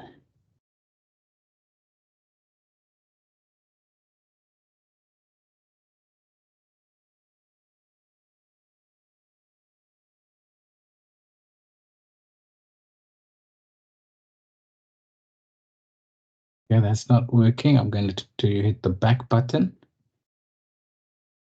And then I'm going to save changes again. Nope, still doesn't want to. When you hit save, then you can go to current tests. But because we haven't saved the changes, it shows no tests available. No problem. Let's go back into this. Now it registers that I have saved my changes. So apologies, it does look a little bit confusing because when I clicked on save changes, then it gave me an error message. But now when I go back to my courses, then it actually shows that I have successfully registered for the Introduction to Umpiring course. And I'm not going to bother to play the frequently asked questions video. You may if you want to. I'm going to go straight to take test. And before I take tests, this is the most important part of the, let's say, the startup procedures is, firstly, you need to agree to the terms of use, and then we need to select our umpires association. Okay, it says provincial association, but I want you to think of this as your umpiring association. Now, there are all South Africa's umpiring associations listed here. Now, if you are in Durban, you will be tempted to put in KZN or inland. If you are in Johannesburg, you'll be tempted to put in Gauteng. If you are in Port Elizabeth, you'll be tempted to put in Eastern Province. And the system will allow you to put in any of these associations. However, because this is a Western Province Cricket Umpires Association course, or this is a course run by Western Province Cricket Umpires Association, we all need to, for this exam, where it comes to the provincial association, we all need to click on Western Province. Why? Because your certificate is emailed to the trainer in this association. So if you click on Borland and you pass your exam, your certificate will not be emailed to training@wpcua.co.za. It will be emailed to the head of training of Borland Cricket Umpires Association. If you click on KZN, it will be emailed to the head of training at KwaZulu-Natal Cricket Umpires Association. So please, all of you, no matter where you are in the world, no matter where you are in South Africa, when it comes to selecting your provincial association, please all click on Western Province. I cannot emphasize this enough. In the past, I've had candidates very frustrated because they don't get their certificates within the promised 24 hours of them passing. And then upon investigation, I realized that they selected one of the other umpires associations, and that's why I didn't get their certificate, and that's why I couldn't forward it to them. So please, everybody, whether you are in South Africa or whether you're outside South Africa, just before starting your exam, select Western Province as your provincial association. And then we can start the exam. So remember, the level 1 online exam is 90 minutes and it's 69 questions. This exam is only 35 questions and they're all true or false. And its duration is 30 minutes. So Abdullah, for practice purposes, I'm going to ask the candidates who would like to test their knowledge to help me answer the questions of this particular exam, and they will get a feel of the true or false questions that are asked in the Cricket South Africa Level 1 umpiring exam. Now, don't be too afraid or too worried if you have questions, if there are questions on here that you don't know, because remember that we have been covering and we've been focusing on information and videos and laws that are going to be tested in the Cricket South Africa Level 1 exam. So even though this is supposed to be an easier exam, there are one or two questions which we haven't really covered in detail, the content thereof. So might be a little bit confusing. But this is really just to show you how the system works. And then also, very important, with true or false questions, read them carefully. Don't be in a rush, especially because some of them have double negatives in them, in the statements. So just be careful and think it through before you give your answer. So on that note, Abdullah, I'm going to start the test and I'm going to ask candidates to put their hands up if they are confident to give us answers. I think all of the microphones are active. I see some hands already up. That's great. So this is the first question. You've got your timer at the top right. You've got the number of questions left. And so we need to get through all of them. This is very strange. I don't know why it tells me that I've already answered 34 questions out of the 35. No stress. It might be that I used exactly the same email address previously. If we don't pass this exam, then I will show you how to restart an exam after you have submitted all of your answers and not passed. So Abdullah, just one question that we're going to take. Umpires are the sole judges of fair and unfair play. True or false? Do we have a hand? I saw a hand up. Yeah, there are many hands even before you asked the question, Tom. The first hand that was raised is Abdul Sakur. You can unmute your microphone, can activate your camera if you want to. Or what is the answer, please? True. That is true, Abdul. Umpires are the sole judges of fair and unfair play. And I'm going to submit that answer. And there are more questions coming up, so I'm really not sure why this is telling me I've answered 34 questions and there's only one outstanding. So the timer seems to be correct, but the Actually, the timer doesn't seem correct either. So let us go through as many questions as we can in the 30 minutes, if we are getting 30 minutes, and then we will take it from the end of the exam, Abdullah, to show the candidates what happened, what happens at the end. So captains are responsible for their team's conduct, true or false? Bakang, you number 1 in the queue. Can you unmute your microphone and give us the answer, please, Bakang? Good evening, gentlemen. I think it's true. I agree with you, Bakang. Let's submit true. And what you will notice is that between the questions, there is a slight delay until the next question is revealed. So please make sure that you're using an internet connection that's fast. Otherwise, you're going to lose a lot of time in between questions. Next question. It is not against the spirit of the game to dispute an umpire's decision. So this is a statement in the negative. Think it through before you answer the question.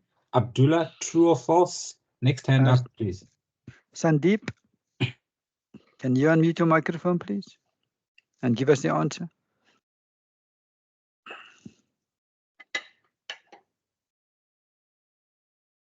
Sandeep? Okay, I think Sandeep has problems with either he's unmuting his mic. I'll go to next in the queue, Harry. Harry, can you unmute your mic, please? Yeah, the answer is false. That's quite correct, Harry. It is indeed against the spirit of the game to dispute an umpire decision. So we're going to submit, and hopefully we still have more questions coming up. Yes, we do. So this count is obviously incorrect, but the timer seems to be correct. So I'm not counting how many questions we've done. Abdullah, maybe you can. The next question or the next statement, teams are allowed to distract opponents verbally, true or false? False. Viswa, your hand is up next. Yep. I said false. Thanks, Biswa. Well done. Abdullah, if I may request, can you help me with the PPT once again, please, in this chat? Viswa, we will be sending out the course material again tomorrow. Thank you. Yeah, we'll just go through the rest of these questions, and then after we've done this exam, we will take our normal question and answer session. So if you have any further questions about the exam or the content, we can go through it together. Thank you. Next question, Abdullah. A team can field with 12 players. True or false? This was covered in our first lecture, I believe. Elisa, is that true or false? That is definitely false. That's correct, Alicia. As umpires, we always need to be counting the fielders on the field of play to make sure there's not more than 11 on the field. Next question. Next statement. Umpires before the toss do not need to determine the times of play. So this is a negative statement. Is it true or is it false? Abdullah, next hand up, please. Yogendra, can you unmute your mic and give us the It's answer? true.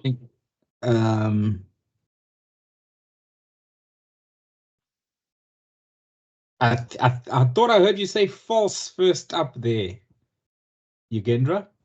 No, it's true, right? There is no need to determine any time of play before the toss. Abdullah, take us back to our first lecture. I think this was also covered in the first lecture.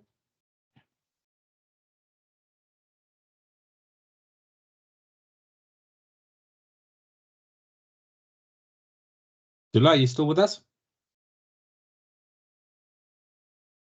I think we've lost Abdullah. For purposes of time, I'm going to try and find this very quickly. Consultations with captains. Before the toss, the umpires shall meet with the captains to determine the balls, the hours of play, and the times and durations of intervals for meals. So the hours of play we do need to determine before the toss. Yugendra? Okay, my bad. Sorry, Tom. No problem. So because that's a negative statement, it is false. Submit. Next statement, bowlers and umpire to stand anywhere he or she feels comfortable. Abdullah, you back with us?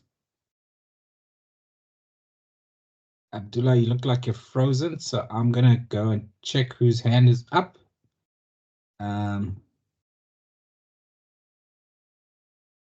Ashutosh, you're next in line. Please unmute your microphone and help me with the statement. Hi, Tom. I think the answer is false. That's correct. The law does determine that he or she needs to stand in the best position to be able to make his or her decisions behind the bowler's end stumps. Next statement. Dead ball signal is made by extending both arms horizontally. Is that a dead ball statement? Deepak, your hand is up. Please unmute your microphone. True or false? I think it's false. That's false. Extending both arms horizontally, of course, is the wide signal. And the signal for dead ball is crossing the arms back and forth at waist height. So let's submit that and see where we go. Next statement, an umpire may signal 4 byes in one motion to the scorers. So what they're saying here is the umpire would signal byes and boundary 4 at the same time. True or false? The next hand up is Sandeep. Sandeep, are you with us? Yeah, I'm in now. So it's false. That's false, Sandeep.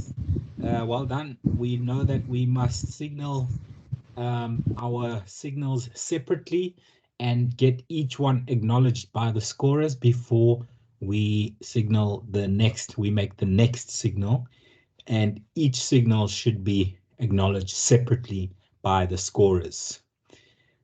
The next question or statement is the pitch length is the same for all ages. Alicia, you've had a go. Sandeep, you've had a go. Ashutosh, you've had a go.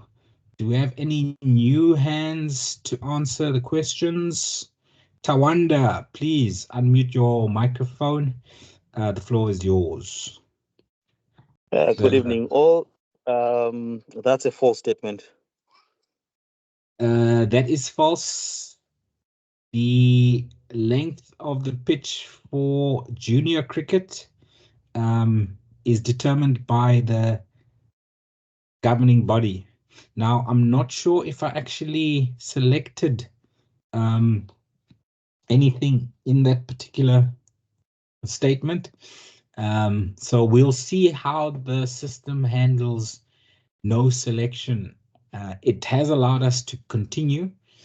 We will, at the end, when our time is up or when we complete our 35 questions, we will be shown a list of answers that we have submitted before we submit the entire exam for marking. So next statement, a change of innings will be classified as an interval. I don't have any new hands. Ashutosh, do you want to give us a go at that one as well? A change of innings will be classified as an interval. Sure, Tom. I think that's right. It's true. That is true, yes. Thank you. We're going to submit that. And I see we've got some new hands that have come up. Great. Next statement. The bowlers and umpire to call play after any interval or interruption. Ellie George.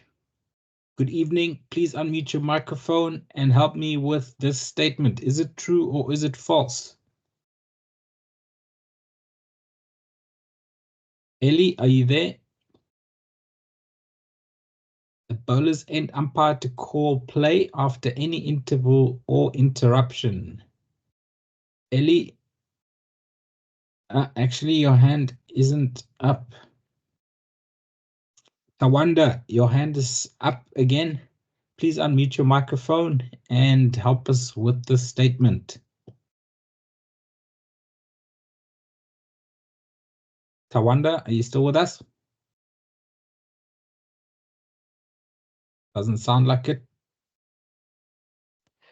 I thought Yes, the answer is true. that is true. We need to call play after any interval or interruption. Submit that and on to our next question. Our next statement, a striker may set off for a run from in front of the popping crease. David Miller quite often bats outside his crease. When he hits the ball, does he go back into his crease before he can run, or does he set off straight from outside the popping crease? Quibus, I see a new hand up. Please unmute your microphone and tell me, is this true or false, sir? It's true. That's quite true, Quibus. Thank you very much for your input. And if we can have new hands, please, that would be great for all of us to be involved in this interactive session. Umpires do not need to agree the boundaries with the captains. Again, this is a negative statement. You just need to read it carefully before you answer true or false. Faisal, I saw your hand up. Please unmute your microphone and help me with this one. That will be false. That will be false. Well done, Faisal. Umpires do need to agree the boundaries with the captain. That's one of the items listed on the slide that I showed earlier. The next question or next statement is the ball becomes dead when it lodges in the clothing of an umpire. Dula dealt with this last week, Monday, if I'm not mistaken, on dead ball. The ball becomes dead when it lodges in the clothing of an umpire. I'm looking for new hands. Malik, all the way from Canada. Malik, please unmute your microphone and help us out on this one. Hello. Yes.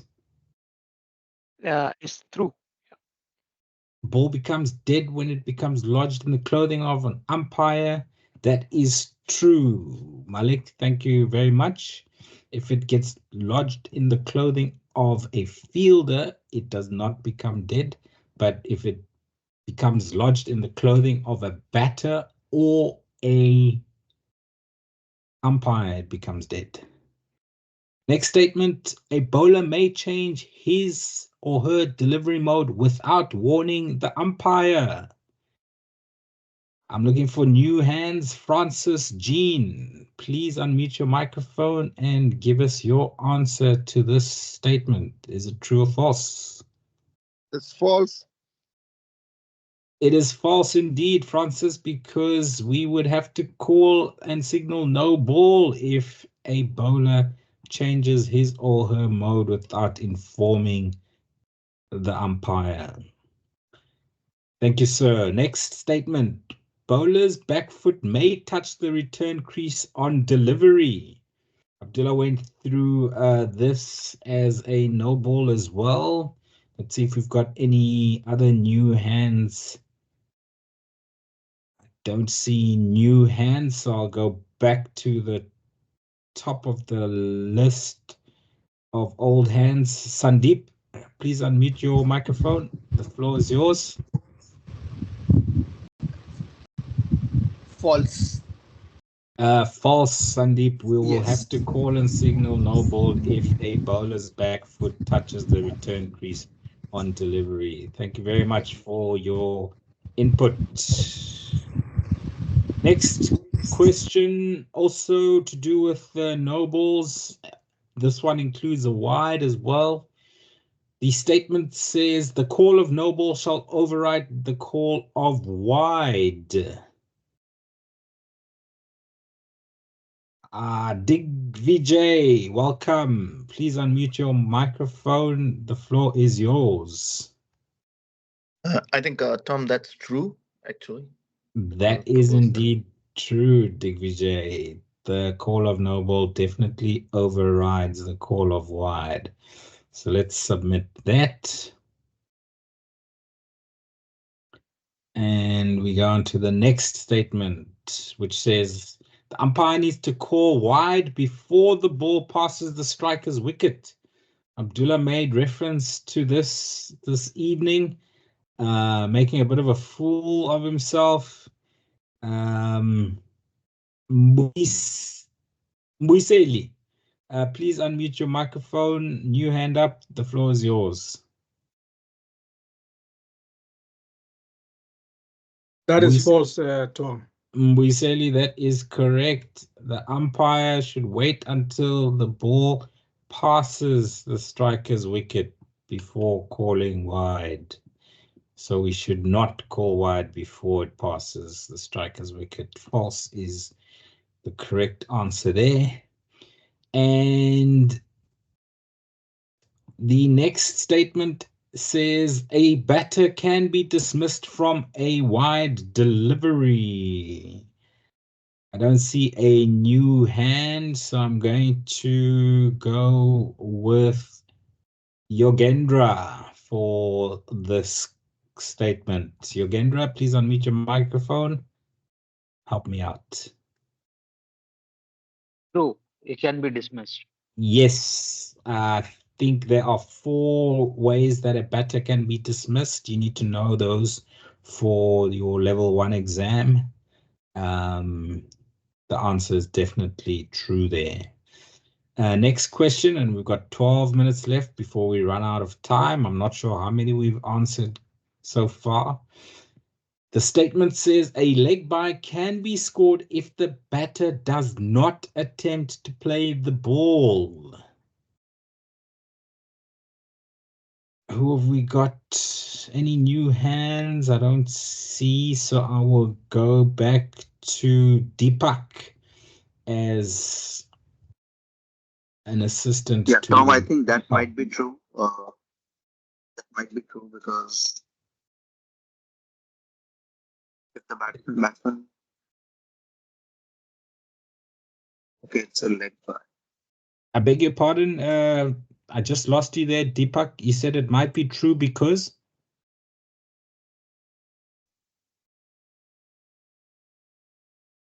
Sorry, I think it should be false. Leg bye. Yes, I think false Yeah. is more correct than true. Yeah. I'll tell you why. A leg bye can be scored if the batter is taking evasive action. So doesn't have to be attempting to play the ball, but because it doesn't mention anything about evasive action, I would say we go false.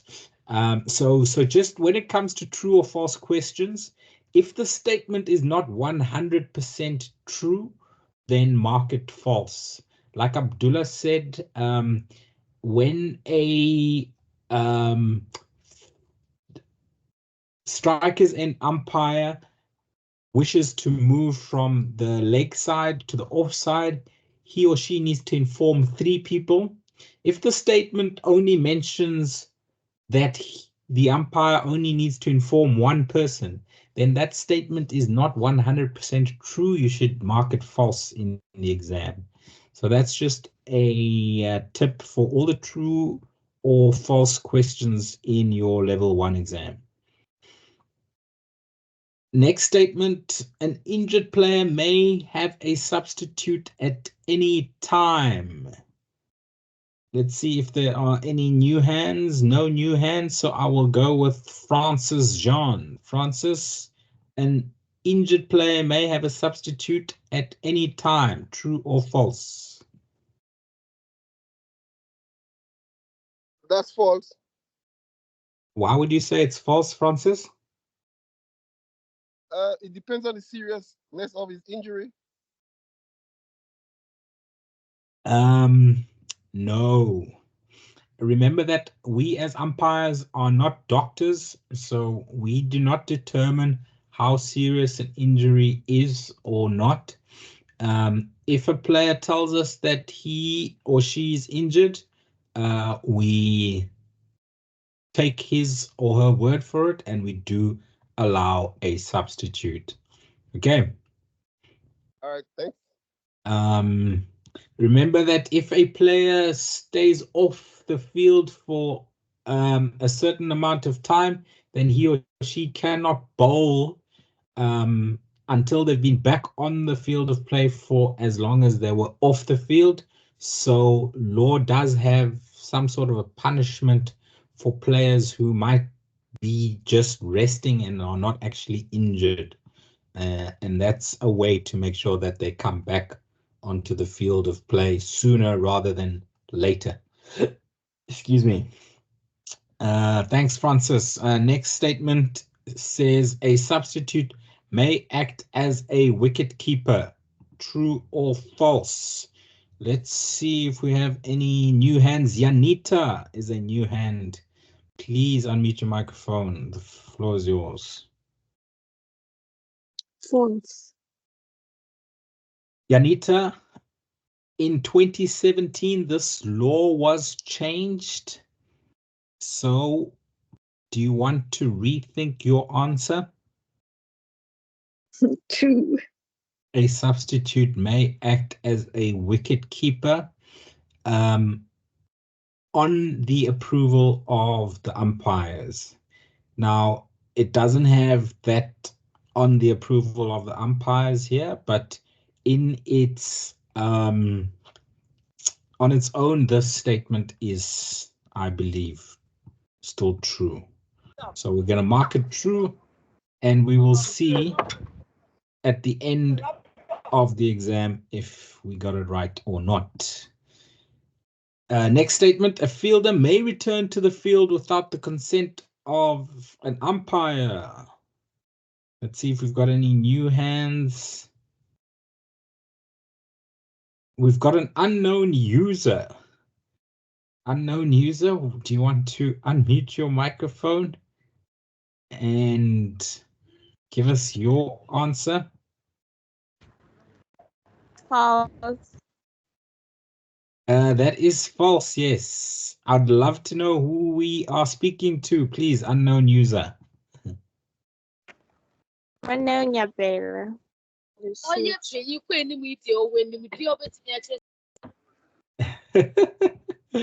Okay.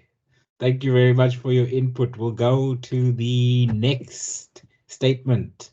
A batter may retire at any time during his or her innings.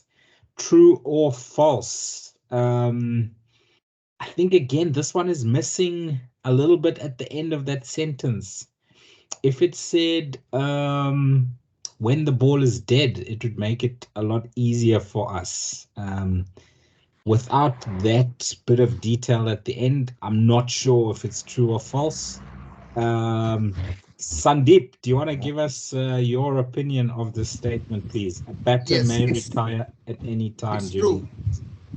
Yeah, I think I will agree with you there. I'll go with true. Even though it should really have when the ball is dead. Let's see what we get at the end of the exam. Right. Next statement. An umpire may give a batter out without an appeal. That would be interesting. True or false? Francis. False. Oh, false. You're quite adamant that it's false, and I agree with you, Francis. Thank you very much. We'll submit that, and I'm sure we'll get that correct. Okay. Another question on appeals. Please all mute your microphones once you've answered your question. The statement says an appeal covers all modes of dismissals or all ways of being out. Or do you have to appeal 10 times to cover all 9 or 10 modes of dismissals? Let's go with Deepak. Deepak, please unmute your microphone. The floor is yours. Tom, I think this is true. This is indeed true. Deepak, you only need one appeal to cover all modes of dismissals. Next statement. Please excuse me. A batter will not be given out if the ball touches an umpire. So imagine if the ball is hit straight back at the umpire in the air, and the umpire pushes it away so that it doesn't hit him or her, and the ball in the air goes to a fielder, and the fielder takes the catch on the full. So a batter will not be given out. This is a negative statement if the ball touches an umpire. I saw a new hand. Alok, please unmute your microphone and help us with this statement. True or false, sir? It's a true. Alok, do you think the ball becomes dead if it touches an umpire? Yes, I think. No, the ball does not become dead if it touches an umpire. Okay. I've been hit by a ball a couple of times in my career, and the ball stays live. Okay. So do you want to review your answer? Yes, it is false. A batter can be given out if the ball touches an umpire. Of course, if an umpire is seriously injured, then we call and signal dead ball immediately. But that wasn't the case in that statement. Next statement. You're welcome, Alok. A batter may be given out LBW if the ball pitches outside leg stump. Abdullah covered that in quite some detail this evening. Let's go with John T. Bucas. John T. True or false? A batter may be given out LBW if the ball pitches outside leg stump. That's false. That is false, John T. Batter will be very upset if he or she is given out LBW when the ball has pitched outside leg. Right, we've got 1 minute and 20 seconds left. Let's see what happens when we run out of time. Next statement, the umpire must give the batter out LBW because no shot was offered. You get it quite a lot from players when they see a batter shouldering arms. They say, "How's no shot, no shot." Must the umpire give the batter out LBW just because no shot was offered? Quite a lot of hands up. Let me see if any of them are new. Doesn't look like it. So we'll go with Faisal. Faisal, please unmute your microphone. That statement would be false. That is false. We still need to consider if we think the ball was going on to hit the stumps before we can give it out. Thank you, Faisal. This will be the last question that we answer because we're running out of time. The umpire must only consider the first interception when answering a leg before wicket appeal. That's a very good statement. Let's give the final answer to Yogendra. Yogendra, please unmute your microphone. The floor is yours. True. Yogendra, that is true. Well done. Thank you all for your input. You will have noticed that the time has expired. So let's see what happens if you run out of time in your level 1 exam. and you click submit after the expiry time, what now happens is it shows us what we've answered.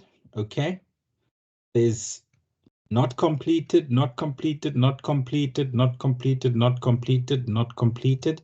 So I think already by the fact that we haven't completed quite a few answers, we're probably not going to pass. It tells us, sorry, your time is up. Please submit your results. You cannot change them at this point in time. All you can do is click on get results.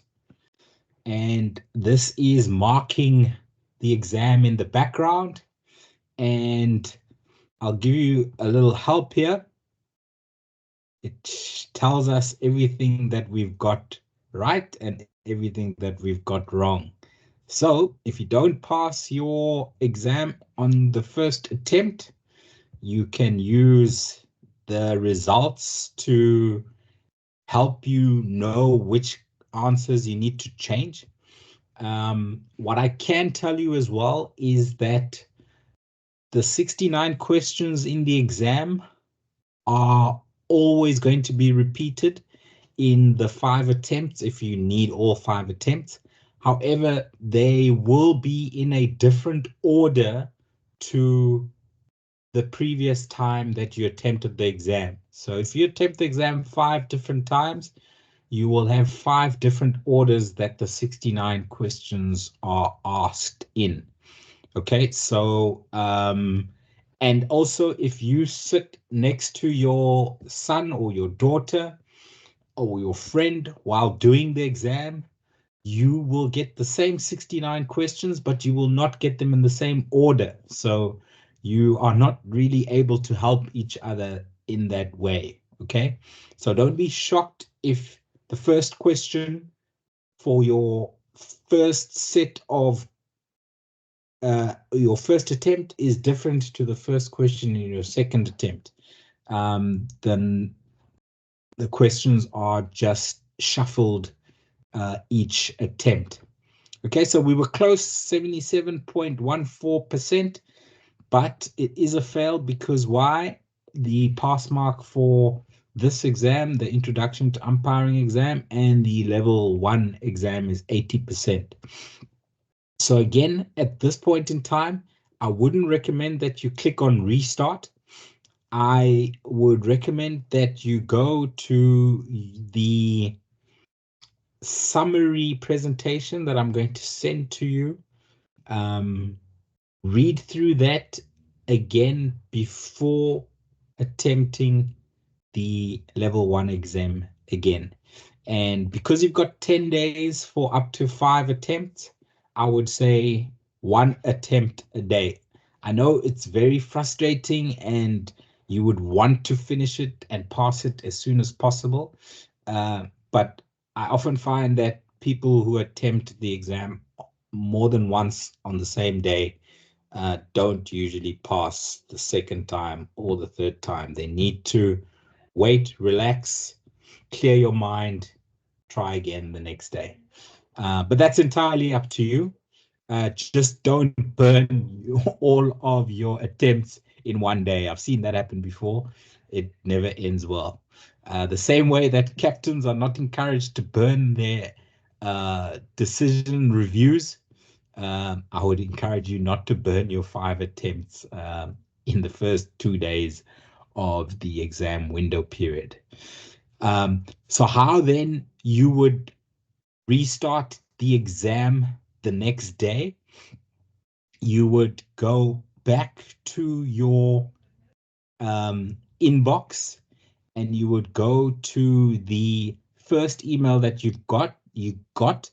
would go to, you have been enrolled in a course, and you can go straight to get started, or you can go to log in. And here I think hopefully my password comes through and you get taken straight to the exam page. You click on view course, and because you've registered, you don't have to register again. You just go straight to take test. And remember, every time you take the test, you need to put in Western Province. because I put in Western Province earlier, it defaults to Western Province. I then just need to agree to the terms of use and then click on Start Test. Okay, so that, ladies and gentlemen, apologies for the errors at the beginning, but I hope you've understood the process that, and I'll summarize it for you. You receive your email on Monday, the 13th of May. You don't have to do anything on Monday, the 13th of May. If you're busy at work and you've got gym class in the evening and dinner with the family after that, you can only do it on Tuesday. That's fine. But just remember that all of your exam window periods are going to start on Monday, the 13th of May, and going to close on Thursday, the 23rd of May at 8:59 a.m. South African time. So please don't wait until Wednesday, the 22nd of May to make your first attempt at an exam, because then you're going to be scrambling. And you don't want to be in the wrong mindset when you take your exam. So start on Monday, the 13th of May, or Tuesday, the 14th of May. Click on the first email that you get. Go and register. Fill out a password. Repeat the password. Create your account. And then you'll get a second email where you are confirming your account. Once you confirm the account, then you will be sent to the login screen. The login screen is pretty straightforward. You then log in, and then once you log in and you click on view course, that's when you'll have to enter all your details. Okay. And once you've entered all your details, you click on Save Changes, and then you click on, once you've saved changes, it should then come to this screen, and this screen is Take Test, and there, the last thing you need to remember is select Western Province as your provincial association and agree to the terms of use, and start your test, which, remember, for level 1 is 90 minutes.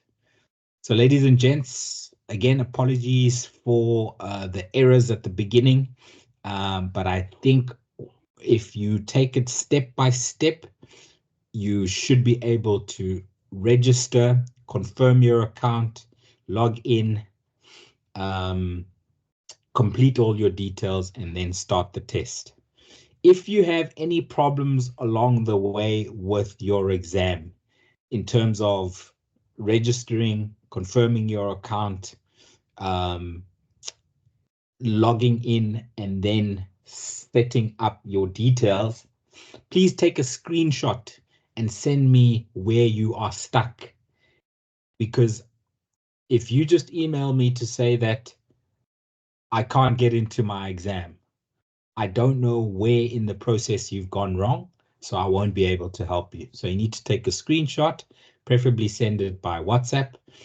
My WhatsApp number is at the bottom of all my emails, and I'll be able to help you. I won't be able to help you without a screenshot because I won't know where in the process you have gone wrong. So I hope that has all helped you to understand the process of the level 1 exam. Welcome back, Abdullah. I see you've you've made it back into the class. It's nice to be back. Sorry guys, I don't know what happened. No, I problem. restarted my laptop probably 3-4 times, but eventually I'm back in. It's nice to be back. Right, so Viswa wants the presentation link. Viswa, before this lecture is over, I will go and find the link and I will paste it into the chat box, and you can click on it and download it from there. Otherwise, tomorrow I will be sending all the course material the presentation, the PDF of the law book, the link to the app, The Laws of Cricket, and I think that is all the course material that we have. So you'll get all the course material on one email, and also the lecture recordings of all 7 lectures will be on that email. So that one email will have all our course material, so you don't have to go looking in different emails for course material. Okay, that will be sent tomorrow morning, South African time. Ali asks, can payment be done via PayPal? Ali, yes. I think you asked this question long before I started presenting. That is the preferred payment method for people outside of South Africa. And all you need to do on the email where it shows the before it gets to the sorry, I'm looking for the email now. That's why I'm losing my train of thought. But where you see a PayPal logo, Ali, you click on that and it will take you to the payment page. And it's $30 for the candidates outside of South Africa. Deepak asks, does the exam need to be attempted in one go, or can one take a break in between?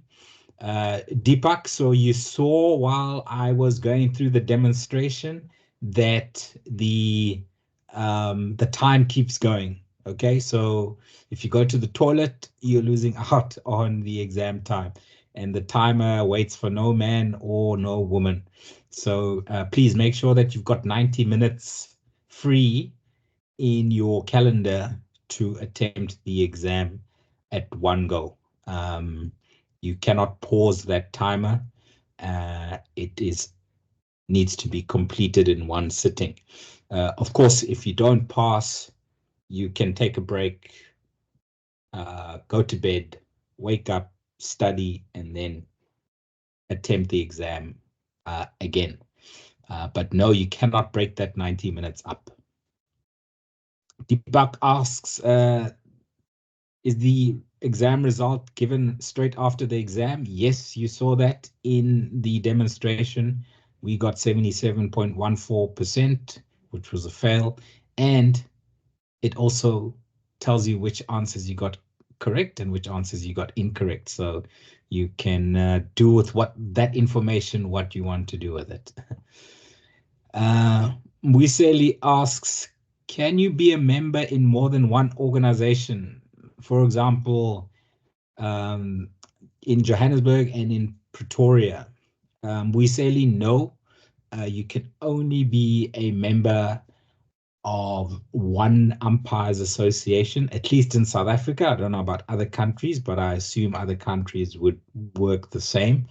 So if you live in Johannesburg, you should be a member of Central Lions, Gauteng Central Lions Umpires Association, something to that effect. If you live in Pretoria, it is the Titans Cricket Umpires Association. Sandeep was unable to mute, no problem. I think you unmuted. I think you eventually came right there, Sandeep. George, thanks for joining us for the course. All the best for the exam. Mohammed Manga asks if I can send today's revision. Yes, there is that presentation that Abdullah went through this evening that I will include in the course material email tomorrow. Thanks for the reminder there, Mohammed.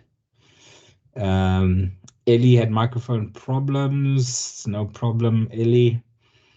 And then Stefan, after passing, can you attempt the test again in order to achieve a better result?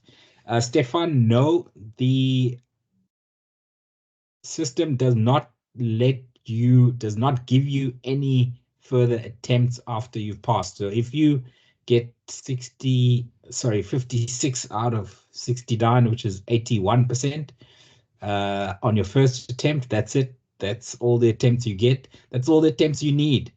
And to be honest, Stefan, 10 years down the line when you're umpiring, nobody's going to ask you what you got for your level 1 exam. It really does not matter as long as you passed.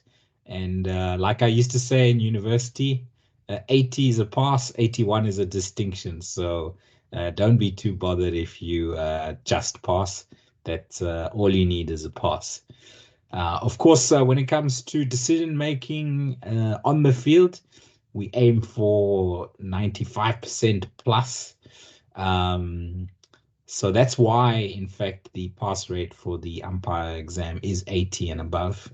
It's not your high school pass rate in South Africa, which is a lot lower. But no, you cannot have more attempts once you have passed your exam. Louis wishes to thank us for the course. Louis, you're very welcome. Hopefully all the best for your exam, and we'll see you on the park soon enough. Alok, sorry for the wrong answer. No problem, Alok. You're forgiven. As long as you pass your level 1 exam, it's not going to slow down your umpiring progress. Francis, you've got your hand up. Please unmute your microphone. The floor is yours.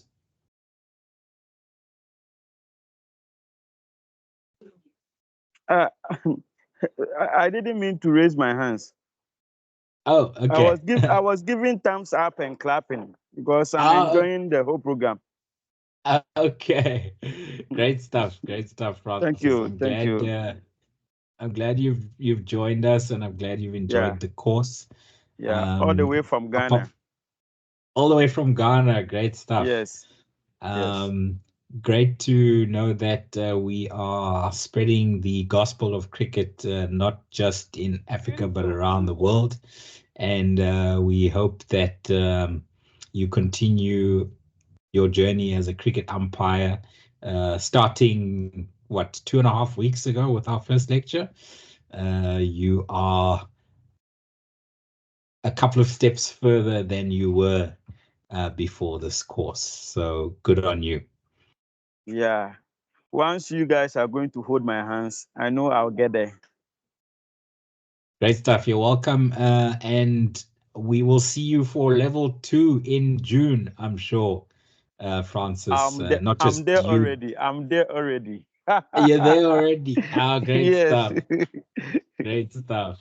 Looking forward to seeing all of you in level 2 in June, because we often have a very high pass rate for level 1, and I'm sure this class is going to be no different.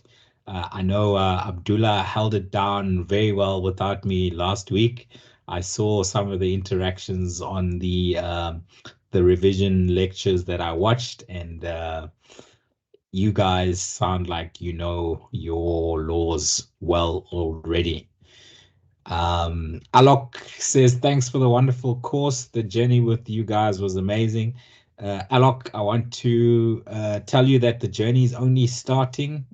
Stick with us and we'll make you famous. Francis says, thanks for the course. Hope to see you and Abdullah in Miami.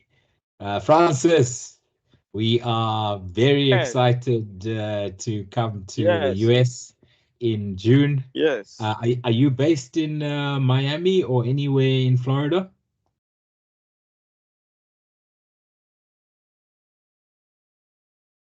Francis, please unmute your microphone if you can.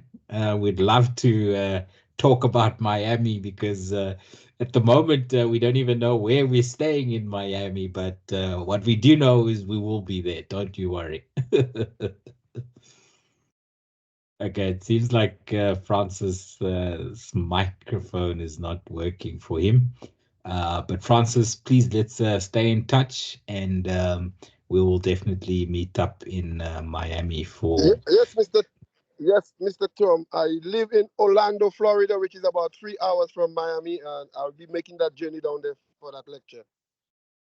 Okay, lovely, lovely, Francis. Thank you so much for contacting us.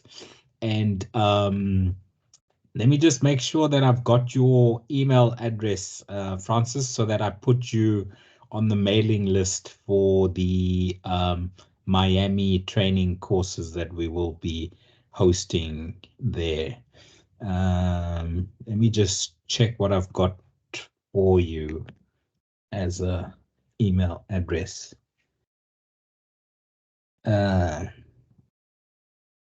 For Francis Brown Jean at gmail.com. Is that correct? Yes, Tom, it's correct. That's my email address. Okay, I'm marking you down here as the main man in Miami. I should be doing some umpiring at that time, but I'll take some time off because we have the Summer League T20 coming up in Central Florida, which Okay. I'm umpiring there too. So I'll take some time, maybe take you to 1 or 2 games to see me perform. Lovely, lovely. Would love to see you in action, Francis. And yeah, we're looking forward to engaging with any and every umpire in the US that can get to us or we can get to them. So looking forward to linking up. Thank you so much for reaching out. All right, thanks, Tom and Abdul. Cheers. All the best, Francis. Alexis says, thanks, guys, for giving up your time for these lectures. Your time is much appreciated and looking forward to working with you guys in the near future. Alexis, I have a question for you if you're still on the line. I know you're a scorer currently. Do you want to become an umpire, or did you join this course merely to improve your knowledge of the cricket laws as a scorer? If you are still on the line, please unmute your microphone and let us know. Hi guys. Yeah. So yes, I am a qualified level D scorer. Got my qualification earlier this year, but looking to pursue a future in both umpiring and scoring. Inshallah, reaching ICC level. Great. But obviously looking to pursue it as a full-time from here going on forward. Great stuff, Alexis. I'll have you know that the International Cricket Council is looking to promote female umpiring more and more nowadays. If you watched the T20 Women's World Cup in South Africa last year, January, you will have noticed that all the match officials were females. And that was the first time ever for any ICC World Cup that there were only female officials officiating. And so this is also filtering down to national level. For example, the women's series that I was involved in between South Africa and Sri Lanka in March and April, there were 3 T20 internationals and 3 women's one-day internationals. The 4 umpires were 3 females, and I was the only male, and the match referee was a female. I made a joke at the beginning of the series saying I think I'm the last man standing in terms of male umpires involved in a women's international series in South Africa, because all the time there are women coming through the ranks who are willing and able to take up umpiring at a professional level. Lots of opportunities for female umpires everywhere around the world and in South Africa. Scorers are, I would say, a bit limited in terms of how far they can go in terms of becoming an international professional career, because even for international games, countries use local scorers. Okay, so that means that you can only do international matches in Cape Town, for example, because you're based in Cape Town. Maybe Pal have got their own scorers, Borland scorers, as you know. So we have an umpire called Jason Harrison, who used to be a scorer, and he quickly realized that you can go much further and get paid a lot better as an umpire than you can as a scorer. So that's just food for thought. It's your decision at the end of the day, and the one that you enjoy the most, you'll probably do best at. But like I said earlier, stick with us and we'll make you famous. Next comment is from Alicia. Thank you guys for the lectures. Looking forward to the next part of the journey. Going to study for the exam now. Very dedicated, Alicia. Thank you for joining us for the course and all the best for the exam. Mike Williams, also from Florida in the US. He says we should make sure that he's on the level 2 list. Definitely, Mike, as soon as you pass, you'll automatically be added to the level 2 mailing list. And he's based in Ocala in Florida. So I'm just going to, thanks for supplying your email address, Mike. I'm just going to make sure that I've listed you as the other main man in Miami. So yes, hope to see you as well in June. We are in Miami from the 13th to the 18th of June, and we'll be attending, I think, 2 games in Lauderhill, and we will have 1 outdoor practical training session in Miami or Lauderhill.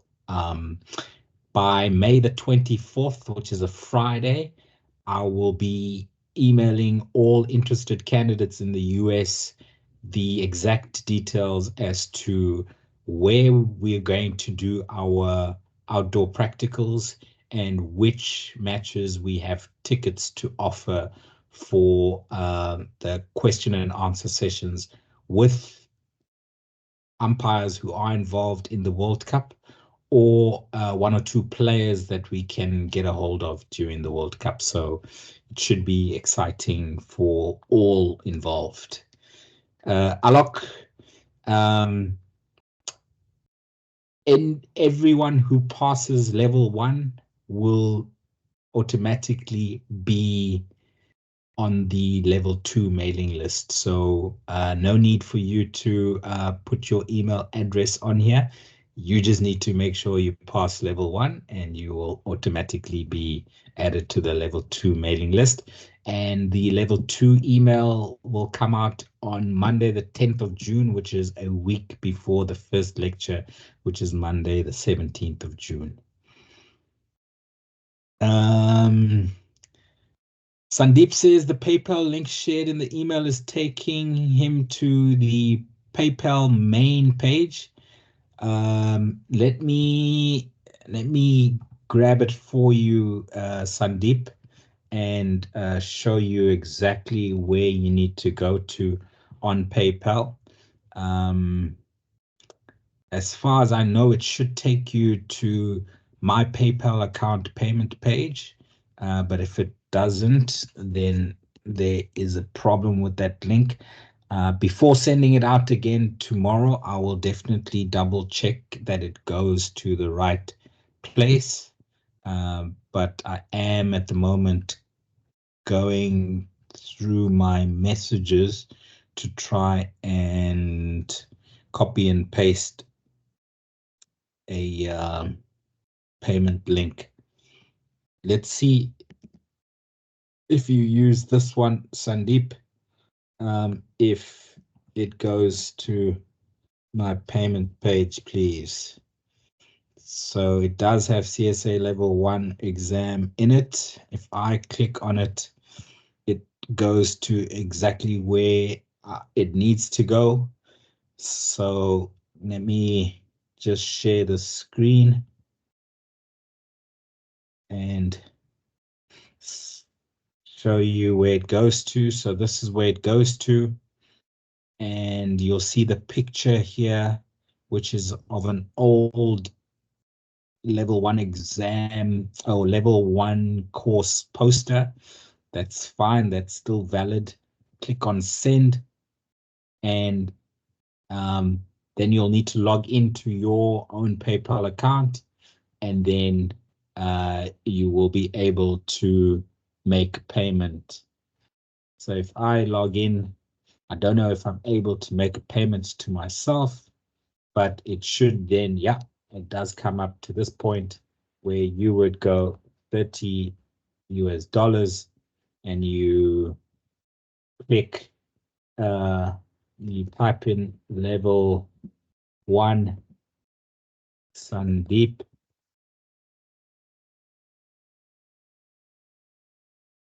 and you carry on. I'm not going to carry on any further, but that is the link, Sandeep. So what I'll do is I'll just spell out that link instead of having it on a logo. It's working now, Tom. Thank you. Thank you so much. I just checked. Yeah. Okay. Great stuff, Sandeep. Thank you Perfect. so much for taking the time to go through that process while you have me here for support. I do not see any more questions in the chat box. I do not see any more hands raised in the meeting room. So I'd like to take this opportunity to thank you all for joining us over the last 2.5 weeks for the 7 lectures. I hope you've all learned something and enjoyed the course. And I wish you all the best for the exam as well as your umpiring career going forward. We hope to see you in level 2 in middle of June. And until then, we say thank you, keep well, good night, and goodbye. Bye. Goodbye, everyone. All the best for the Thanks. exam. Bye.